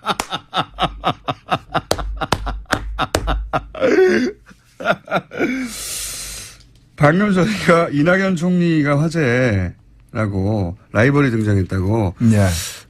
출연했었으면 좋겠다고 했더니 총리 비서실에서 연락이 방금 왔습니다.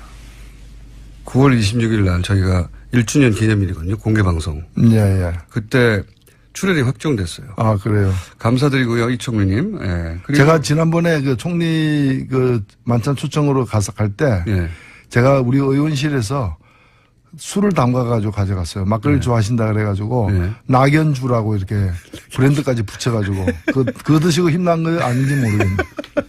제가 보기에는 영원히 총리일 수는 없는 거거든요. 네. 예. 총리 다음에 또 방송도 나오시고 하셔야 되거든요. 그러니까. 그래. 그럼 미리 자리를 받아야 되겠는데. 이렇게 생각하신 게 아닌가. 자, 그날 노회찬 대표님이 이제, 첼로를 연주하실 텐데. 뭐, 일단 와서 쓰셨습니까? 바로 이어서. 그 다음 주에 원서 하나 가져다 주세요, 제가. 네. 초식에 달아가지고.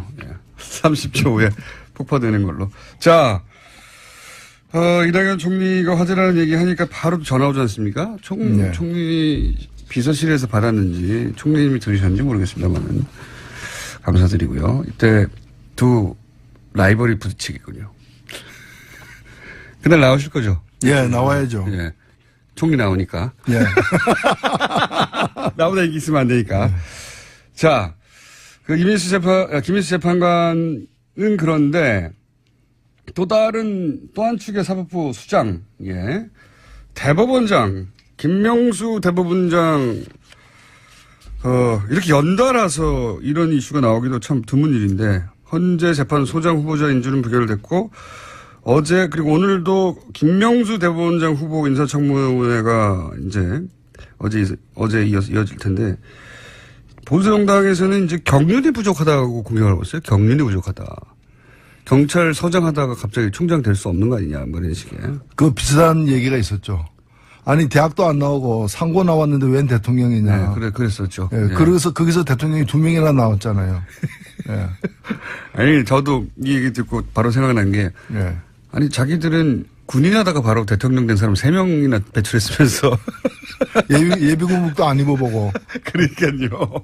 정치 하나도 안 하고 그랬으면서 이게 평생 법을 한 분한테 할 말이 아니다 싶은데. 그러니까 지금 국회의원들 중에 국민보다도 우리 국민들 평균 수준 이하인 분들이 많은 거죠.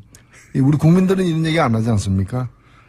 이 말도 안 되는 그런 이제 낡은 봉건적 어떤 사고를 갖고 있는 거고요. 저는 김명수 후보는 최고의 선택이라고 봅니다. 사실 지금 우리나라 사법부가 OECD에서 가장 자기 국민들이 그 신뢰를 못 받는 맞습니다. 최하위 어떤 네. 그런 상황이고 그다음에 전체 법관에 대한 조사를 갖다가 해봐도 사법부 수뇌부의 네. 그런 전횡에 대해서 비판의 목소리 대단히 높습니다. 사법부의 재판관들도 사법부 최고 소위 대법원장이나 지도부를 믿지 네. 않아요. 이걸 바꾸기 위해서는 대법관을 안 해본 사람이 해야 돼요. 오히려. 그렇죠. 네. 구질서에 물들어가지고 떳떳하게 이걸 계획을 추진하지 못할 사람들이 많기 때문에 제가 볼 때는 몇 번 이제 대통령이 이제 요청했지만 사양한 분도 계시고 한데 네. 결과적으로는 사실은 굉장히 좋은 선택을 한 거예요. 네. 그러니까 저는 우리 국민들이 고맙게 생각했는데 이분 출연에 대해서. 보수정당에서는 그렇게 생각하지 않는 것 같고. 근데 이런 예는 없었거든요.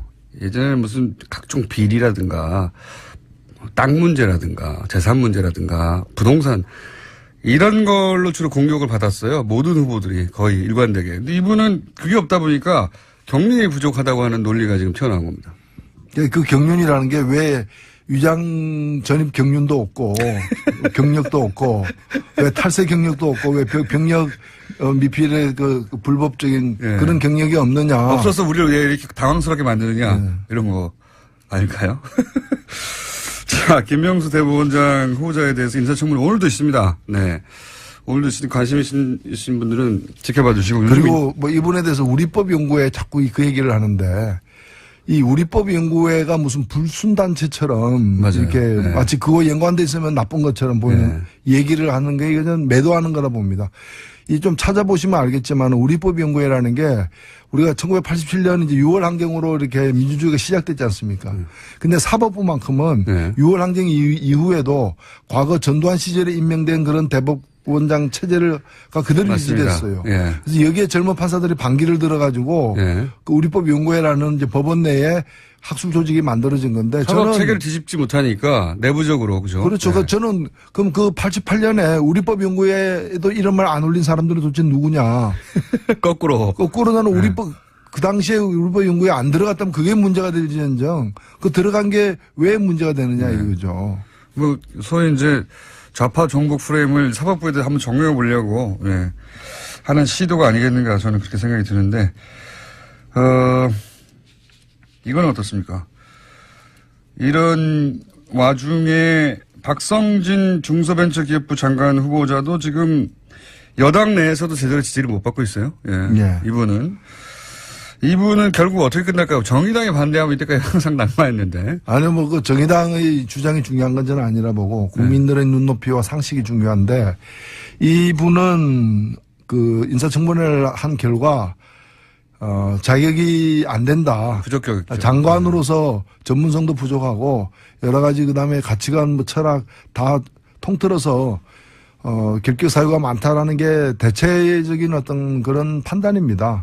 저는 그렇다면은 이분을 좀 모양 있게 자진 사퇴하게 해서 정리하는 게 맞다고 봐요. 왜냐하면 너무 이 사람을 가지고서 이 사람까지 김희수 소장이 지금 낙마했는데 이 사람까지 낙마시키면은 이 연쇄 파동이 또 뭐 대법원장 후보자에게 가지 않을까 그런 우려하지 마시고 그냥 뭐 우리는 좀 좋은 취지에서 이 사람을 갖다가 추천했는데 뭐 검증해 보니까 아닌 것 같다. 그렇다면 우리는 그 검증 과정에 드러난 확인된 걸 평가를 받아들이겠다 이러고 거둬들이는 것이 저는 맞다고 봅니다. 그리고 여당 내에서도 당혹스러운 부분이 많고, 처음에는 단순히 이제 종교적 입장이 있는데, 그거하고 정치하고 무관하다면, 그것 때문에 문제 삼을 수 없는 거 아니냐. 이 정도인 줄 알았으나, 그보다는 다방면으로 문제가 많다라고 이제 언론의 보도에 따르면. 네. 뭐 생활부 한편으로는 이제 이 사람은 이념형 인간이 아니다.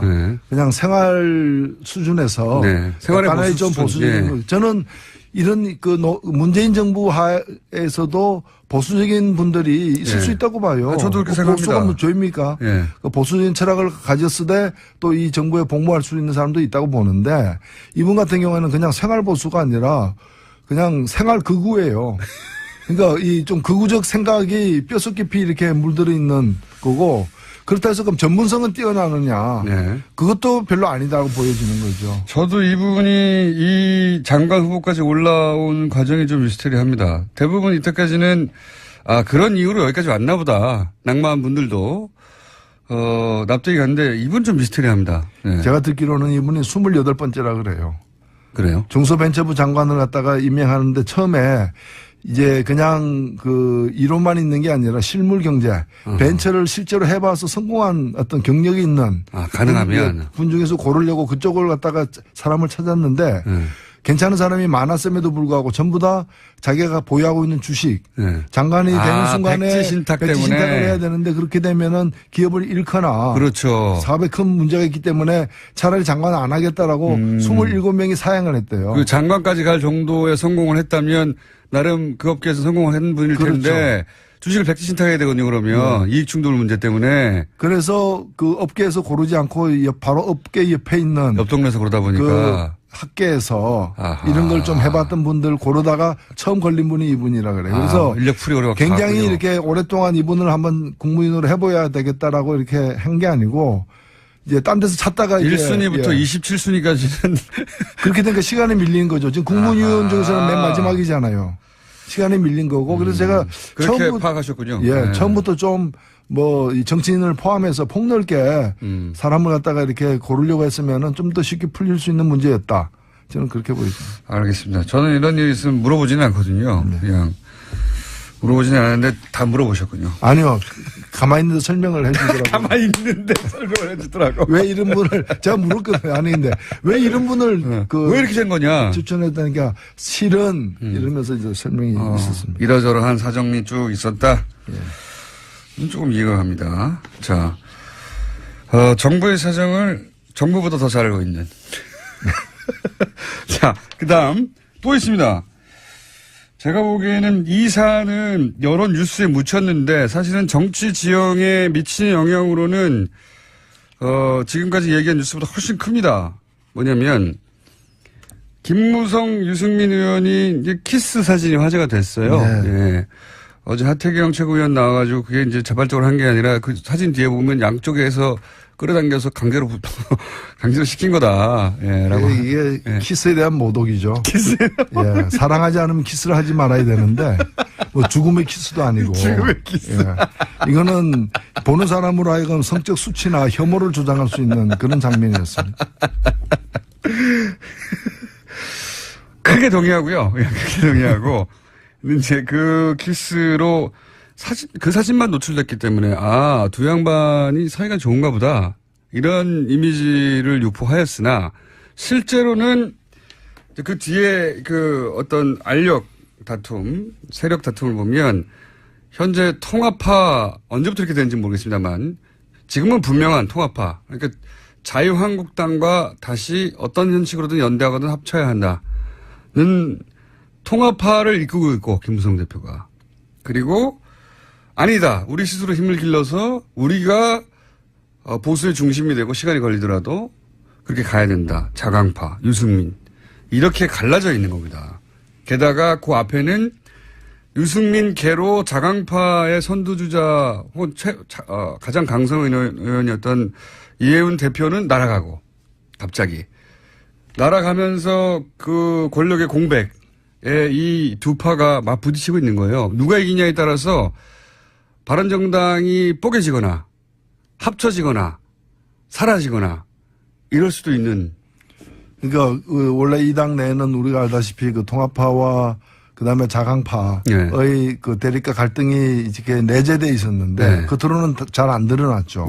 근데 이제 이해운 대표가 물러나면서 물러났다기보다는 당판당했다고 해야 되겠죠. 그러면서 비대위원장을 뽑아서 한 6개월 가거나 아니면은 직무대행을 세운 다음에 한 달 이내에 전당대회를 열어서 새 대표를 뽑거나 새 지도부까지 이제 둘 중에 하나를 택해야 되는데 어떤 경우든 간에 이제 내재돼 있던 두 파의 어떤 대립과 갈등이 표면화될 수밖에 없는. 왜냐하면 이제부터는 누가 잡는가에 따라서 자강으로 굳혀지거나 당분간 아니면은 통합이 빨라지거나 이런 이제 그 일정표가 이제 앞당기지게 된 거죠. 그렇죠. 그래서 더욱 좀 갈등이 이제 더 가속화되고 있는 거 아닌가. 이건 바른정당만의 문제로 끝나는 게 아니고 예. 만약에 통합파가 이긴다는 것은 자유한국당의 덩치가 지금도 커지고 결국은 단독으로 국회 선진화법 때문에 단독으로 모든 법안을 막을 수도 있는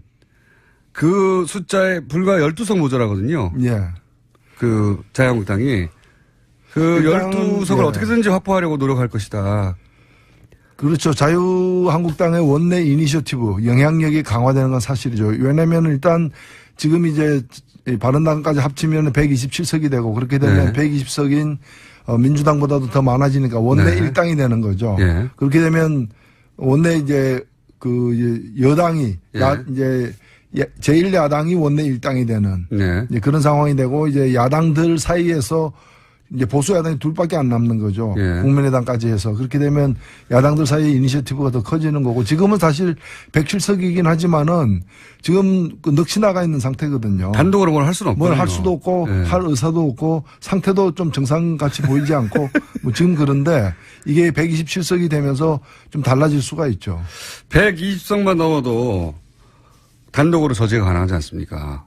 그러면 이게 어떤 의미가 있냐면 국민의당이 전폭적으로 현 여당을 지원해 주어도 국회 선진화법 때문에 결정적인 법안들을 통과 못 시킨다는 얘기거든요. 자유한국당 단독으로 사실상 문재인 정부가 하는 모든 주요 법안들을 막아설 수 있다는 거고 만약에 이거 통과시키면 우리한테 뭐 줘. 이런 딜의 파워가 엄청나게 높아진다는 거고요. 예. 이제 5분의 3이 무너지기 때문에 그런 거죠. 그렇죠. 5분의 3 때문에. 그게 이제 180석은 되어야 예. 국회 선진화법에 따라서 330일 이제까지 거치면서도 네. 이걸 돌파해낼 수가 있는데 이제 127석이 되면은 그게 이제 좀 힘들어지는 면은 있죠. 그리고 거기까지 이제 그 마지노선, 그러니까 그 5분의 1을 넘어서는 마지노선에서 12석밖에 안 남았어요, 거기가. 예. 12석을 저는 그래서 12명 다 못 데리고 오더라도 12명이라도 데리고 가라. 혹은 만약에 그게 어렵다면 바른정당 안에 있더라도 최소한 12명은 항상 자유한국당과 보조를 맞추기 위한 주파수를 맞춘 어떤 맞추는 작업? 그 작업을 하고 있을 것이다. 통합되더라도 20명이 다 간다는 보장은 없습니다. 저는 그렇게는 안 갈 거라고 보고요. 예. 일부 좀 많은 부분은 가겠지만은 다 오는 건 저희도 제가 보기에도 자유한국당은 불가능하다 보고 12명만 넘기면 된다고 제가 보기에는 프로젝트를 또 그런 면이 또 있어요. 이게 뭐 사실은 큰 문제는 아닌데 이 조건이 박근혜 그 출당 플러스 뭐 7, 8명의 친박 의원들 정리인데 그렇게 되면 그 부분들이 무소속으로 이게 가고 자유한국당 정원에서는 빠지게 되는 면은 있죠. 근데 저도 그럴 줄 알았더니 그 절충안으로 출당이 아니고 박근혜 전 대통령은 출당하는 건 의미가 없지 않습니까? 의원 의석수가 있는 것도 아니니까. 나머지 7, 8명의 친박 의원들은 당협위원장만 내려놓으면 의원직은 유지하잖아요. 네. 정당 소속도 유지하고.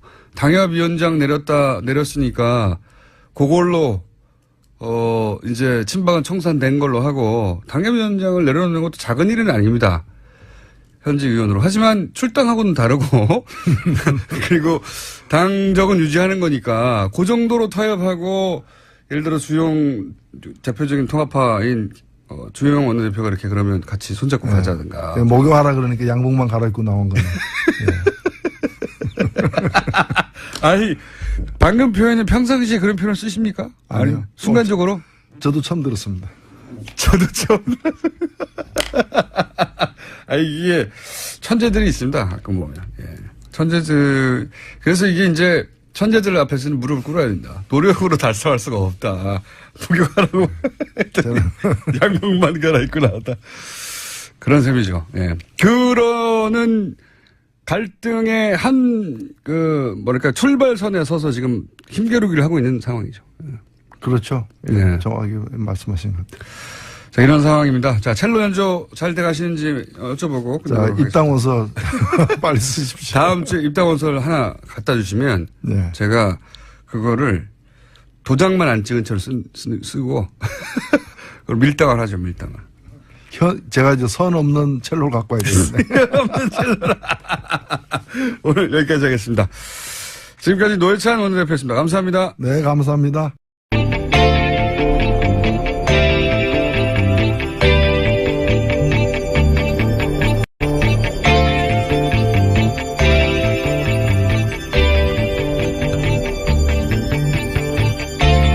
안녕하세요. 김호준입니다. 지난 2010년 개공은 김미화 씨는 KBS에 블랙리스트가 존재한다고 했다가 KBS에 의해 명예훼손 혐의로 고소를 당했죠. KBS는 블랙리스트가 존재하지 않는다는 사실을 법적으로 증명받기 위해 고소를 제기한다고 했었습니다. KBS는 또 누가 어떤 의도로 블랙리스트를 거론하고 이용하는지는 모르겠지만 그 행위를 당장 멈추라. 방송의 공정성, 독립성을 말하면서 그것을 지키는 근간인 방송법의 정당성을 침해하고 방송에 개입하려는 것은 그야말로 자기당착적 행위라고 주장했었습니다. 그러니까 있지도 않은 블랙리스트를 거론하는 것은 정치적 의도를 가지고 방송에 개입하는 것이라고 오히려 호통을 쳤던 거죠. 얼마나 그럴듯한 논리입니까? 이런 논리를 구사한 사람들, 배움은 전혀 부족하지 않은 사람들이라는 걸 알 수 있습니다. 이렇게 공부 많이 하고 큰 회사에 들어가 높은 자리까지 승진한 잘난 사람들이 부당한 권력에 가장 가까운 조력자였던 겁니다. 한 인생 잘 살다가 가기 위해 가장 필요한 건 그러니까 학벌이나 직위가 아닌 거죠. 모두가 김미화 씨처럼 용감할 수는 없지만 적어도 부끄러워할 줄은 알면서 살다가 갑시다. 김어준 생각이었습니다.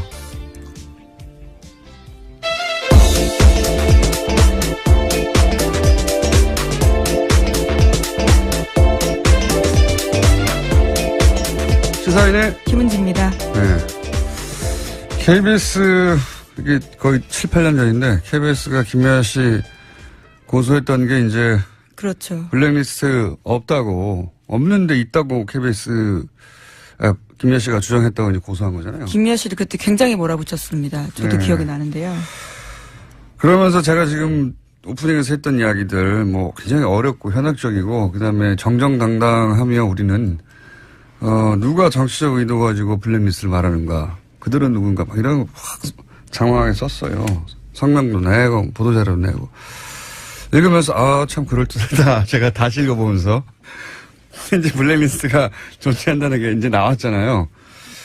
이런 글을 쓴 사람이 누군지 저는 궁금합니다. 이제 거꾸로 굉장히 공부 많이 하는 분이라고 느꼈거든요. 제가 읽으면서 이런 글을 쓴 사람이 누군지 이런 분들이 사실은 블랙리스트를 만들어내는 권력에 부역하는 거죠.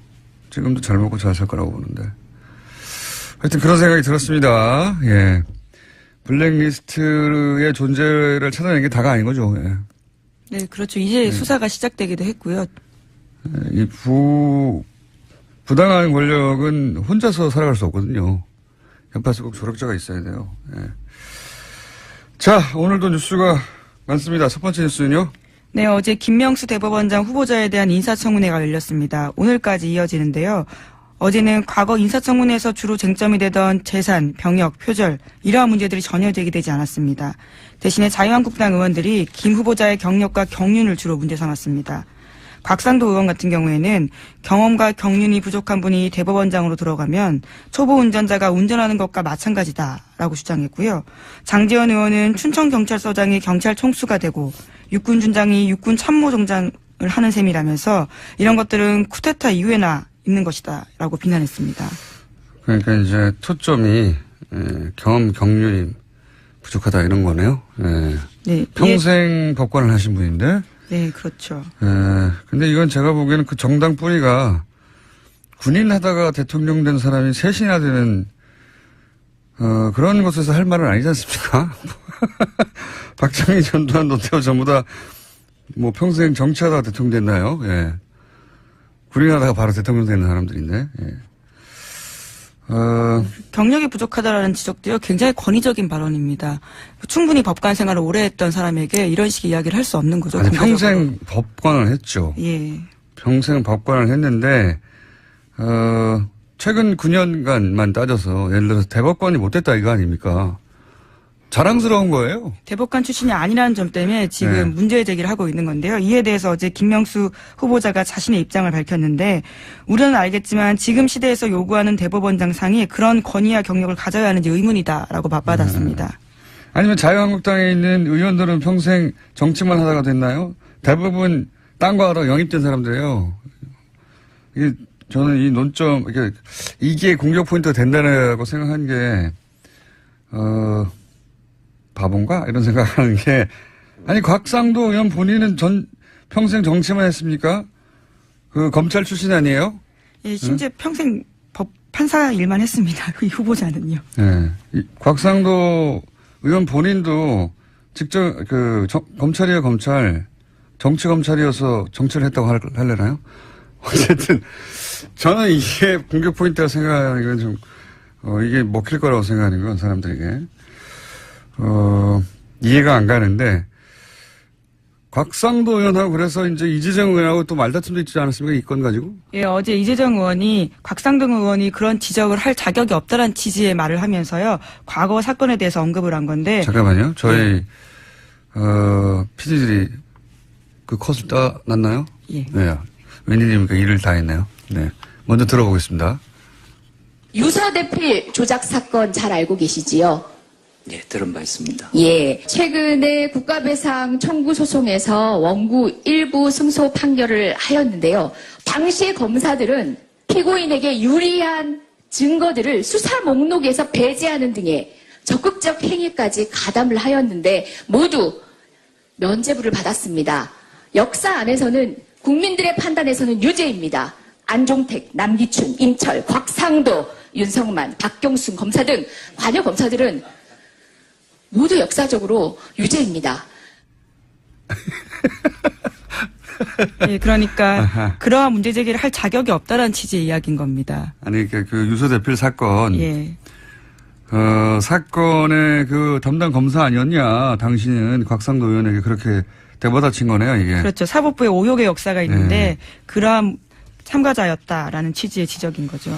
그러니까요. 평생 법을 하신 분한테 정치 검찰 혹은 뭐 유서대필 사건, 조작 사건으로 최종적으로 판정이 됐죠. 예, 그 사건에 검사였던 분이 그런 말을 자격이 되느냐 뭐 이렇게 대받아친 겁니다. 그런데 이에 대해서 곽상도 의원이 발끈했는데요. 상대방이 어떤 일을 했는지도 모르면서 뭉뚱그려 얘기하면 안 된다면서 오히려 이재정 의원한테 무식한 게 자랑이 아니다라는 식으로 반박을 했습니다. 그러니까 자신은 한 달밖에 수사팀에 있지 않았기 때문에 그 사건에 대해서 잘 모른다라는 이야기인 건데요. 한 달밖에 없었기 때문에. 네. 하지만 동료 의원한테 무식하다라는 이야기를 해서 논란이 되고 있습니다. 아니 뭐 무식하다고 하고 싸우는 건 전 좋아요. 좋은데 한 달 있었다고 한다고 해도 그 사건으로부터 자유로울 수는 없죠. 예. 어쨌든 저는 이거저거 다 떠나서 경력이 부족하다는 지적은 군인 하다가 바로 대통령 된 사람이 거기 3명이나 있어요. 그 뿌리가. 그거 하나만 가지고도 할 말이 없는 겁니다. 무슨 평생 정치하다가 대통령 된 사람들이 아니잖아요, 이분들이. 자, 하여튼 그렇게 그 청문회도 있고 또 지금 아주 국회가 바쁩니다. 정신없고. 예, 대정부 질문도 있어가지고 질의도 있어서. 예. 정치인들 발언이 많아요. 예. 어제 대정부 질문에서는 또 김중로 국민의당 의원의 말이 논란이 됐는데요. 강경화 외교부 장관에게 은발을 두고 하얀 머리가 멋있다라고 이야기했습니다. 정작 정책에 대해서는 질문하지 않았는데 외교가 그렇게 잘 돼야 하는데 라는 이야기까지 했습니다. 그에 대해서 대정부 질문을 마무리하고 강 장관에게 다가가서 자신이 비하의 뜻은 없었다면서 사과하긴 했습니다. 전 뭐 비하의 뜻이 있었다고는 생각 들지 않아요. 예. 근데 이제 칭찬을 어쨌든 했다가 다른 것도 그렇게 잘하지 자기 일도 이렇게 받침대로 쓴 거죠. 그걸로 가려고 징검다리로. 근데 이제 소재를 잘못 선택했네요. 예. 칭찬의 소재를 외모로 삼은 거잖아요. 네. 강경화 장관은 저는 이거를 비하로 받아들이지는 않았을 것 같은데, 예, 여기에 불쾌함을 느끼는 여성들은 있겠죠. 그래서 이제 사과하라고 하니까 결국은 가서 사과했다는 얘기죠. 예, 또 이후에 당의 원내대변인 명으로요, 또 사과를 또 하기도 했습니다. 논란이 돼서. 자, 뭐 그런 일도 있었습니다. 어제. 그리고 요즘 계속해서, 안철수 대표도 한마디씩 하고 있지 않습니까? 예, 안철수 대표 이야기. 여러 마디 하고 있죠. 저 한마디가 아니라. 화제가 됐는데요. 강경화 외교부 장관을 비롯해서 4강 주재 한국 대사를 모두 교체해야 한다라는 주장을 펼쳤습니다. 헌법재판소장 임명 동의안 부결이 나온 이후에 한 이야기인데요. 지금의 외교안보팀으로는 안 된다면서 강 장관보다 능력 있고 경험 있는 사람이 많은 만큼 모든 옵션을 고려해야 된다라고 이야기했습니다. 그렇게 말을 할 수 있죠. 근데 이제 최근에 안철수 대표의 발언을 보면 그런 상상을 많이 하시는 것 같아요. 예. 청와대가 노출이 많이 되지 않습니까? 그 이전보다 과거에는 청와대가 딱딱한 장면밖에 없다가 여러 가지 청와대 장면들이 이제 보도가 되면 저 자리가 내 자리인데 내가 저 자리에 앉아 있다면 이런 상상을 주무시기 전에 아주 많이 하시는 것 같아요. 네. 그래서 자꾸 직접적으로 누구누구를 갈아치워라, 뭐 누구누구를 외교부 장관을 교체해야 한다.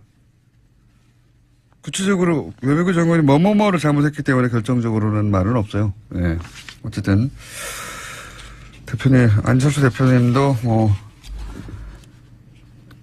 본인이 거의 대통령이 준하는 자리에 가 있다고 생각하시는 것 같기도 하고. 자, 또 있습니까? 네. 네, 어제 대정부 질문 내용 굉장히 많았는데요. 그중에 또 하나 소개 말씀드리면요. 한 가지 정도는 더 하죠. 굉장히 예. 많았습니다. 예. 더불어민주당 김경엽 의원 같은 경우에는요. 어제 소개해드렸던 BBK 관련된 이야기를 대정부 질문에서 했습니다. BBK 관련해서 그것이 이명박 전 대통령의 차명 소유 아니냐라는 취지 이야기인데요. 어제 뉴스로도 등장을 했었는데, 제가 잠깐 얘기했었는데, BBK 관련해서 본격적인 기사는 어제 처음 나왔다고 봐야죠. 예. 뉴스 공장은 계속 걸어놨습니다. 예, 물론 시사인도 계속 썼습니다. 포털 메인에 이렇게 노출돼서 많은 분들이 본 것은, 그리고 또 대정부 질문에 나온 건 올해 들어 처음인 것 같은데, 근데 이 기사가 참 어려워요. 이거 좀 하고 넘어가야 되겠네요. 생소한 회사 이름도 많고, 그 회사들 간의 관계가 어떻게 됐다는 건지 잘 모르겠고, 그리고 뭐 돈이 여기서 절로 갔다는 그 의미가 뭔지, 돈이 입금만 됐다는 것만 가지고는 그게 어떤 의미인지 모르겠잖아요. 해설도 기사에 잘 없어요. 이 돈이 이렇게 갔다는 것은 무엇을 의미한다. BBK 사건이 그런 복잡성 때문에 그 실체가 제대로 알려지지 않은 측면이 여전히 많습니다, 사실은. 예. 근데 BBK 사건은 잘 알고 보면, 사기 사건의 모든 요소를 골고루 다 갖춘 교본과 같은 사건이에요. 예. 돈과 권력, 뭐, 거짓말, 배신, 은폐, 조작, 모든 게 한꺼번에 토탈 패키지 들어있거든요. 어제 오늘, 어제죠 주로. 어제, 논란이 됐던 게 뭐냐. BBK 전문가로서 최대한 쉽게 설명을 하면, BBK 문제는 결국 누가 주인이냐 하는 문제거든요. 그렇죠. 네. 의혹을 제기하는 쪽은 이명박 전 대통령이 실소유주다. 것이고, 지금은 김경준 씨의 단독 범죄. 실제로 그걸로 모두 실형을 살았습니다. 네, 단독 범죄로 법적으로는 판결이 난 상태인데, 이제 의혹을 제기하는 쪽은 만약 이명박 전 대통령이 진짜 주인이면 김경준 씨에게 적용된 모든 범죄 혐의가 그대로, 아니죠. 더 무겁게 적용될 수 되어야 한다. 뭐 그런 건데, 어제 나온 문건을 간단하게 말해서 뭐냐. 이제 LK 뱅크로부터, 여기서부터 사람들이 막혀요. LK 뱅크라니. 갑자기 뭐냐 이건. 거기서부터 50억, 정확하게는 49억 9,999만 5천 원. 예, 40억이 좀 넘는 금액입니다. 5천 원은 수수료, 그러니까 50억을 하죠. 50억이 이명박 전 대통령 개인 계좌로 이체된 기록이 있다. 이거예요. 이게 어떤 의미냐. 김경준 씨가 당시에 내놓은 이면 계약서를 보면 그 돈은 BBK 주식을 LK뱅크에 넘기고 받은 주식 대금이에요. 이게 어떤 의미냐면 BBK 주식이 넘어가고 돈이 입금됐잖아요. 돈은 당연히 그 주식의 주인한테 가겠죠? 그런데 그 계좌가 이명박 전 대통령이니까 그러면 BBK 주인은 이명박이다. 3단 논법입니다. 간단하게. 그렇죠? 주식을 넘기고 돈을 받았어요. 그럼 돈을 받은 사람이 그 주식의 주인이잖아요. 예, 그렇죠. 그 주식의 주인이 곧 회사의 주인이잖아요. 그러니까 이명박 전 대통령이 BBK 주인이다. 간단하게. 그런 얘기입니다. 그런 게 나왔다. 이명박 전 대통령이 BBK 주인이었구만. 그 주식 팔고 돈 받은 거 보니까. 이렇게 설명하면 그나마 쉬울래나요? 네, 그런데 어제 나온 내용은 2007년에 검찰이 그 내용을 알고도 뭉갠 게 아니냐라는 의혹이 나온 건데요. 네, 검찰은 그것에 대해서 부인했습니다. 부인했죠. 그리고 네. 거기서 더 들어가면 좀 복잡하게 구조를 이해해야 되는데 일단 어제 나온 주장의 핵심은 이거고요. 그러면 LK뱅크가 뭐냐? 이것도 알아야 되잖아요. 오늘 여기까지만 30분 더 넘어가죠. 예. 왜냐하면 한 번에 안 들으면 잊어버려요. 이명박 전 대통령은 당시 정치 재개하면서 인터넷 종합 금융회사를 세우려고 했던 겁니다. 그리고 여기에 지주회사, 투자자문회사, 그리고 은행을 만들려고 했어요. 투자자문회사가 BBK이고 인터넷 은행이 이뱅크 증권중개 EBK라는 거고 잊어버려도 됩니다. 지금은. 그것의 지주회사가 LK뱅크예요. 이 세 회사가 이름이 벌써 여기서 복잡하게 회사가 시작하잖아요. 너무 많이 나오는데요. 너무 많이 나오죠. 예. 세 회사인데 사실 다 같은 회사입니다. 왜 같은 회사냐? 사무실도 같고 사무용품도 다 같은 계좌로 구매했고 여기 있던 돈이 거기로 저기 있던 돈이 여기로 이렇게 쌈짓돈처럼 왔다 갔다 했고 그러니까 BBK가 이명박 전 대통령 소유면 다른 회사들도 전부 다 이명박 전 대통령 회사인 거예요. 이 구조가. 그래서 간단하게 줄이면 LKE뱅크는 BBK 지주회사 구조지만 실제로는 같은 회사. 그러니까 이름을 구분할 필요가 없어지는 겁니다. 다 같은 회사예요, 실제로는. 예. 오늘 여기까지만 진도를 나가죠. 이름에 현혹되지 마라. 다 같은 회사다. 예. 한 번에 너무 많이 못 알았기 때문에. 자. 예, 대정부 질문 이야기를 하다가 여기까지 갔는데요. 너무 멀리 왔네요. 예, 네. 대정부 질문 이야기 조금 더 말씀드리면 또 이낙연 국무총리가 이번에 대정부 질문에서 떠오르는 인물이 됐습니다. 굉장히 핫합니다. 예, 예. 야당 의원들이 여러 번 말문이 막혔는데요. 예. 통상 대정부 질문에서는 의원들이 더 집중을 받는데 이번에는 이낙연 총리가 존재감을 보였습니다. 보통은 이제 끌려 나온 정부 부처 장관이나 총리가 곤욕을 치르는 장면이 이제 화제가 되죠. 근데 그저께부터 이낙연 총리가 야당 의원들 대받아치는 멘트들이 크게 화제가 되고 있습니다. 이미 인터넷에 많이 유포됐고 포털에도 나왔는데, 그제 어제 나왔던 것 중에 못 들으신 분을 위해서 대표적인 컷 한두 개 저희가, 들려드리겠습니다.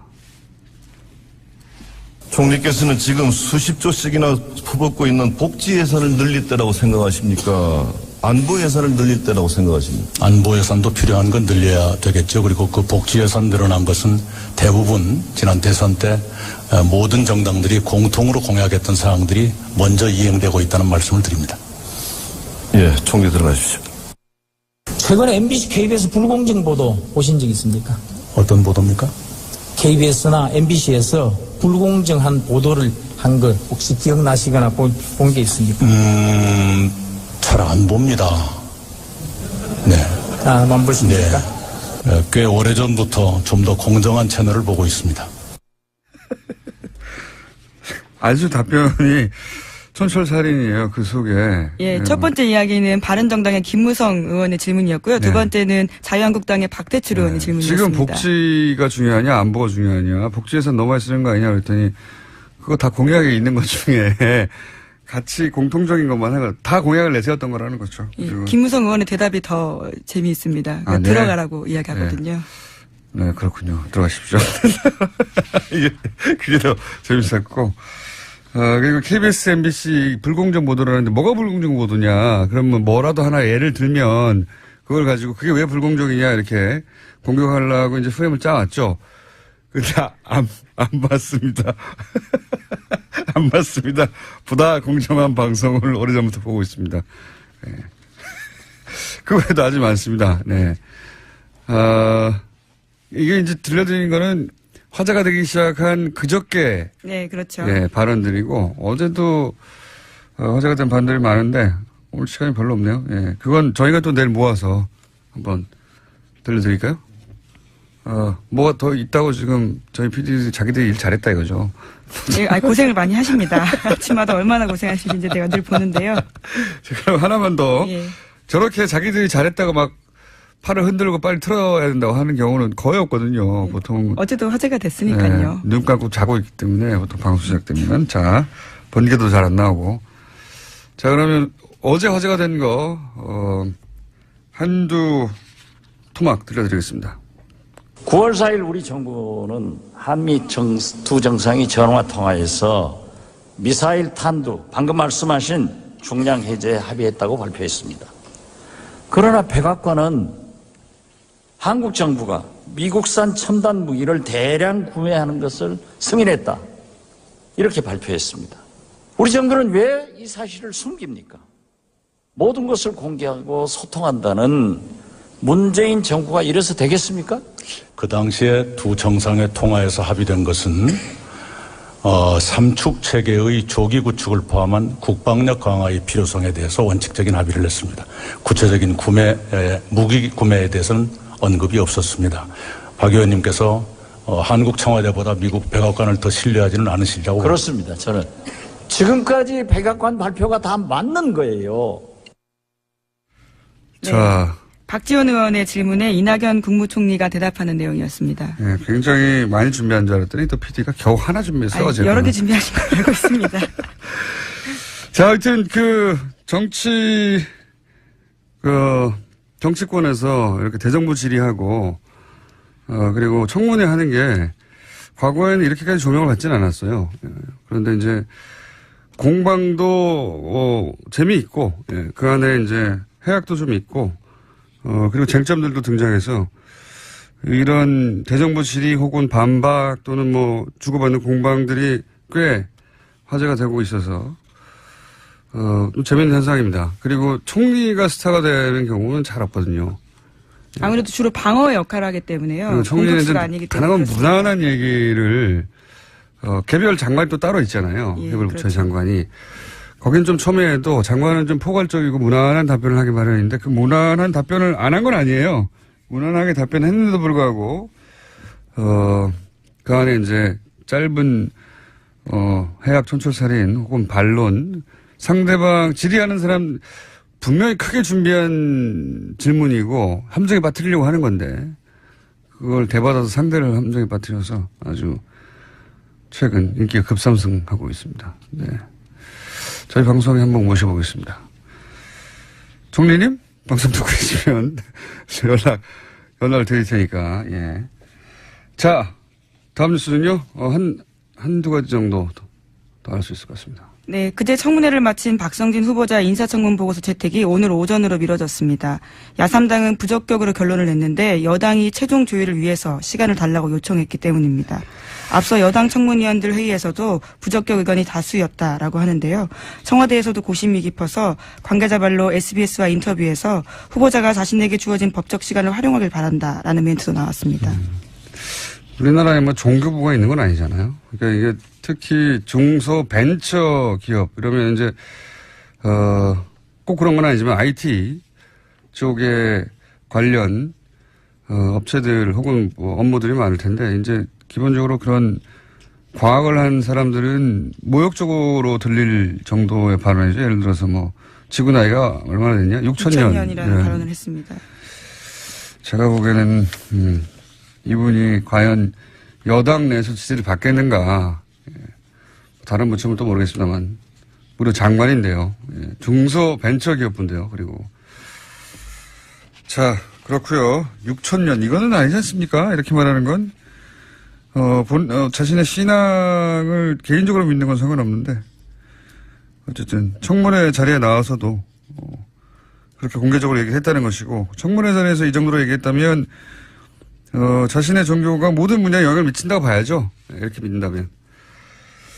자, 이 정도 해야 되겠네요. 예. 오늘 뉴스가 많았는데. 예, 네이버 관련된 소식 하나만 더 전해드리면요. IT 연결해서요? 네. 예. 진경준 전 검사장 딸 가해줬다는 소식 어제 전해드렸는데요. 이번에는 다른 고위법관 아들을 채용 절차 없이 인턴으로 받았다라고 합니다. 어제는 검사장이었고 오늘은 부장판사입니까? 예, 고위법관의 자식인데요. 인턴을 공개 채용한 적이 없는데 그 자식만 따로 특별 취업을 해줬다라는 겁니다. 그러니까 이게 소위 이제 어제도 잠깐 얘기했지만 이렇게 대한민국의 대표적인 IT 기업에 인턴 경력이 있다는 것은 유학을 가거나 할 때 보통 이제 해외에서는 그런 거 요구하잖아요. 예, 경력으로 공부만 열심히 했다는 걸로 대학 입학이 잘 되는 게 아니거든요. 해외 명문 대학들은. 그래서 누구나 다 아는 그 나라의 최고의 뭐 예를 들면 미국에서 구글에서 근무했다거나 애플에서 근무했다는 경력 그 자체가 그 정도 기업이 인정했을 정도라면 인턴으로 채용했을 정도라면 그리고 그 정도 기업에서 경력을 쌓았다면 이게 이제 입학 유리하게 적용하는 경우가 많거든요. 제가 보기엔 그런 루트로 네이버를 이용했고 네이버는 기꺼이 거기에 응해준 겁니다. 예. 예, 진검사장 같은 경우에는 그런 경우였던 걸로 보이고요. A 부장판사의 아들 같은 경우에는 미국 대학 재학 중에 여름방학을 이용해서 한국에 4주 동안 와서 일했다고 합니다. 대학원 갈 때도 마찬가지예요. 예, 그런 경력을 중간중간 쌓아놓는 겁니다. 방학 때. 어쨌든 뭐 이거 관련해서 네이버도 거절하지 못할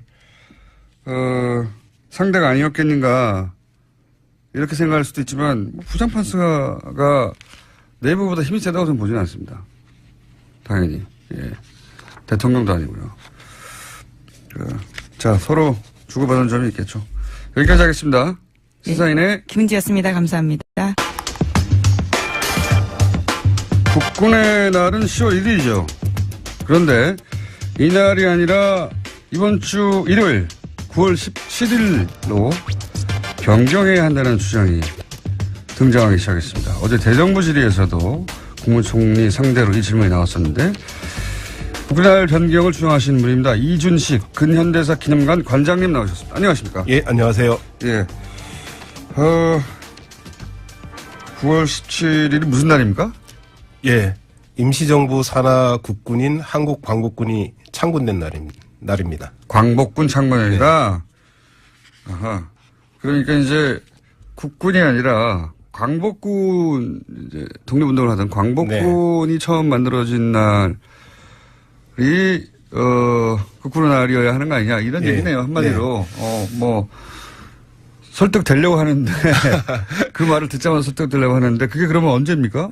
1940년 9월 17일 중국의 충칭에서 광복군이 창군됐습니다. 근데 임시정부는 그 전부터 있었지 않습니까? 임시정부는 1919년에 출범했는데요.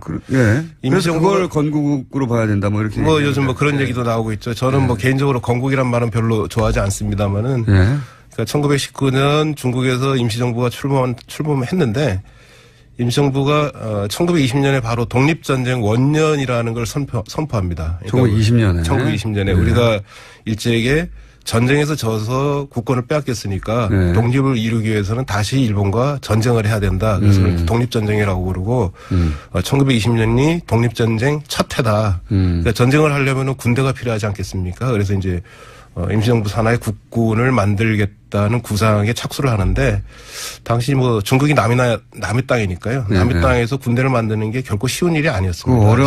다른 나라 그 나라가 인정해 줄 리가 없죠. 예, 인정해 줄 리가 없죠. 그러니까 군대를 만들기가 쉽지 않으니까 처음에는 이제 만주에서 활동하던 독립군 부대하고 연계해서 이제 국군을 활용하겠다. 임시정부하고 무관하게 독자적으로 움직이던 독립군을 만주 독립군을 임시정부 산하로 편입을 시켜서 이제 국군을 만들겠다 그런 구상을 이제 갖기도 했는데 이게 쉽지 않았습니다. 그래서 국군을 만든다는 게 임시정부에 모인 독립운동가들의 아주 오랜 꿈이었는데요. 그렇겠죠. 네, 당연히. 꿈이 이제 1940년에 실현이 된 겁니다. 그래서 임시정부 산하 국군으로 이제 한국 광복군을 창건하게 되죠. 정식으로 군대를 만든 겁니다. 그렇군요. 사실 다른 나라의 사례를 보더라도 모든 망명 정부가 그 나라에서 정부를 두지 못하고 망명하게 되는 망명 정부가 결국은 이제 그 자기들 원래 땅을 점령하고 있는 그 뭐 식민 본국이든 또는 뭐 그 순간 침략해온 나라든 간에 그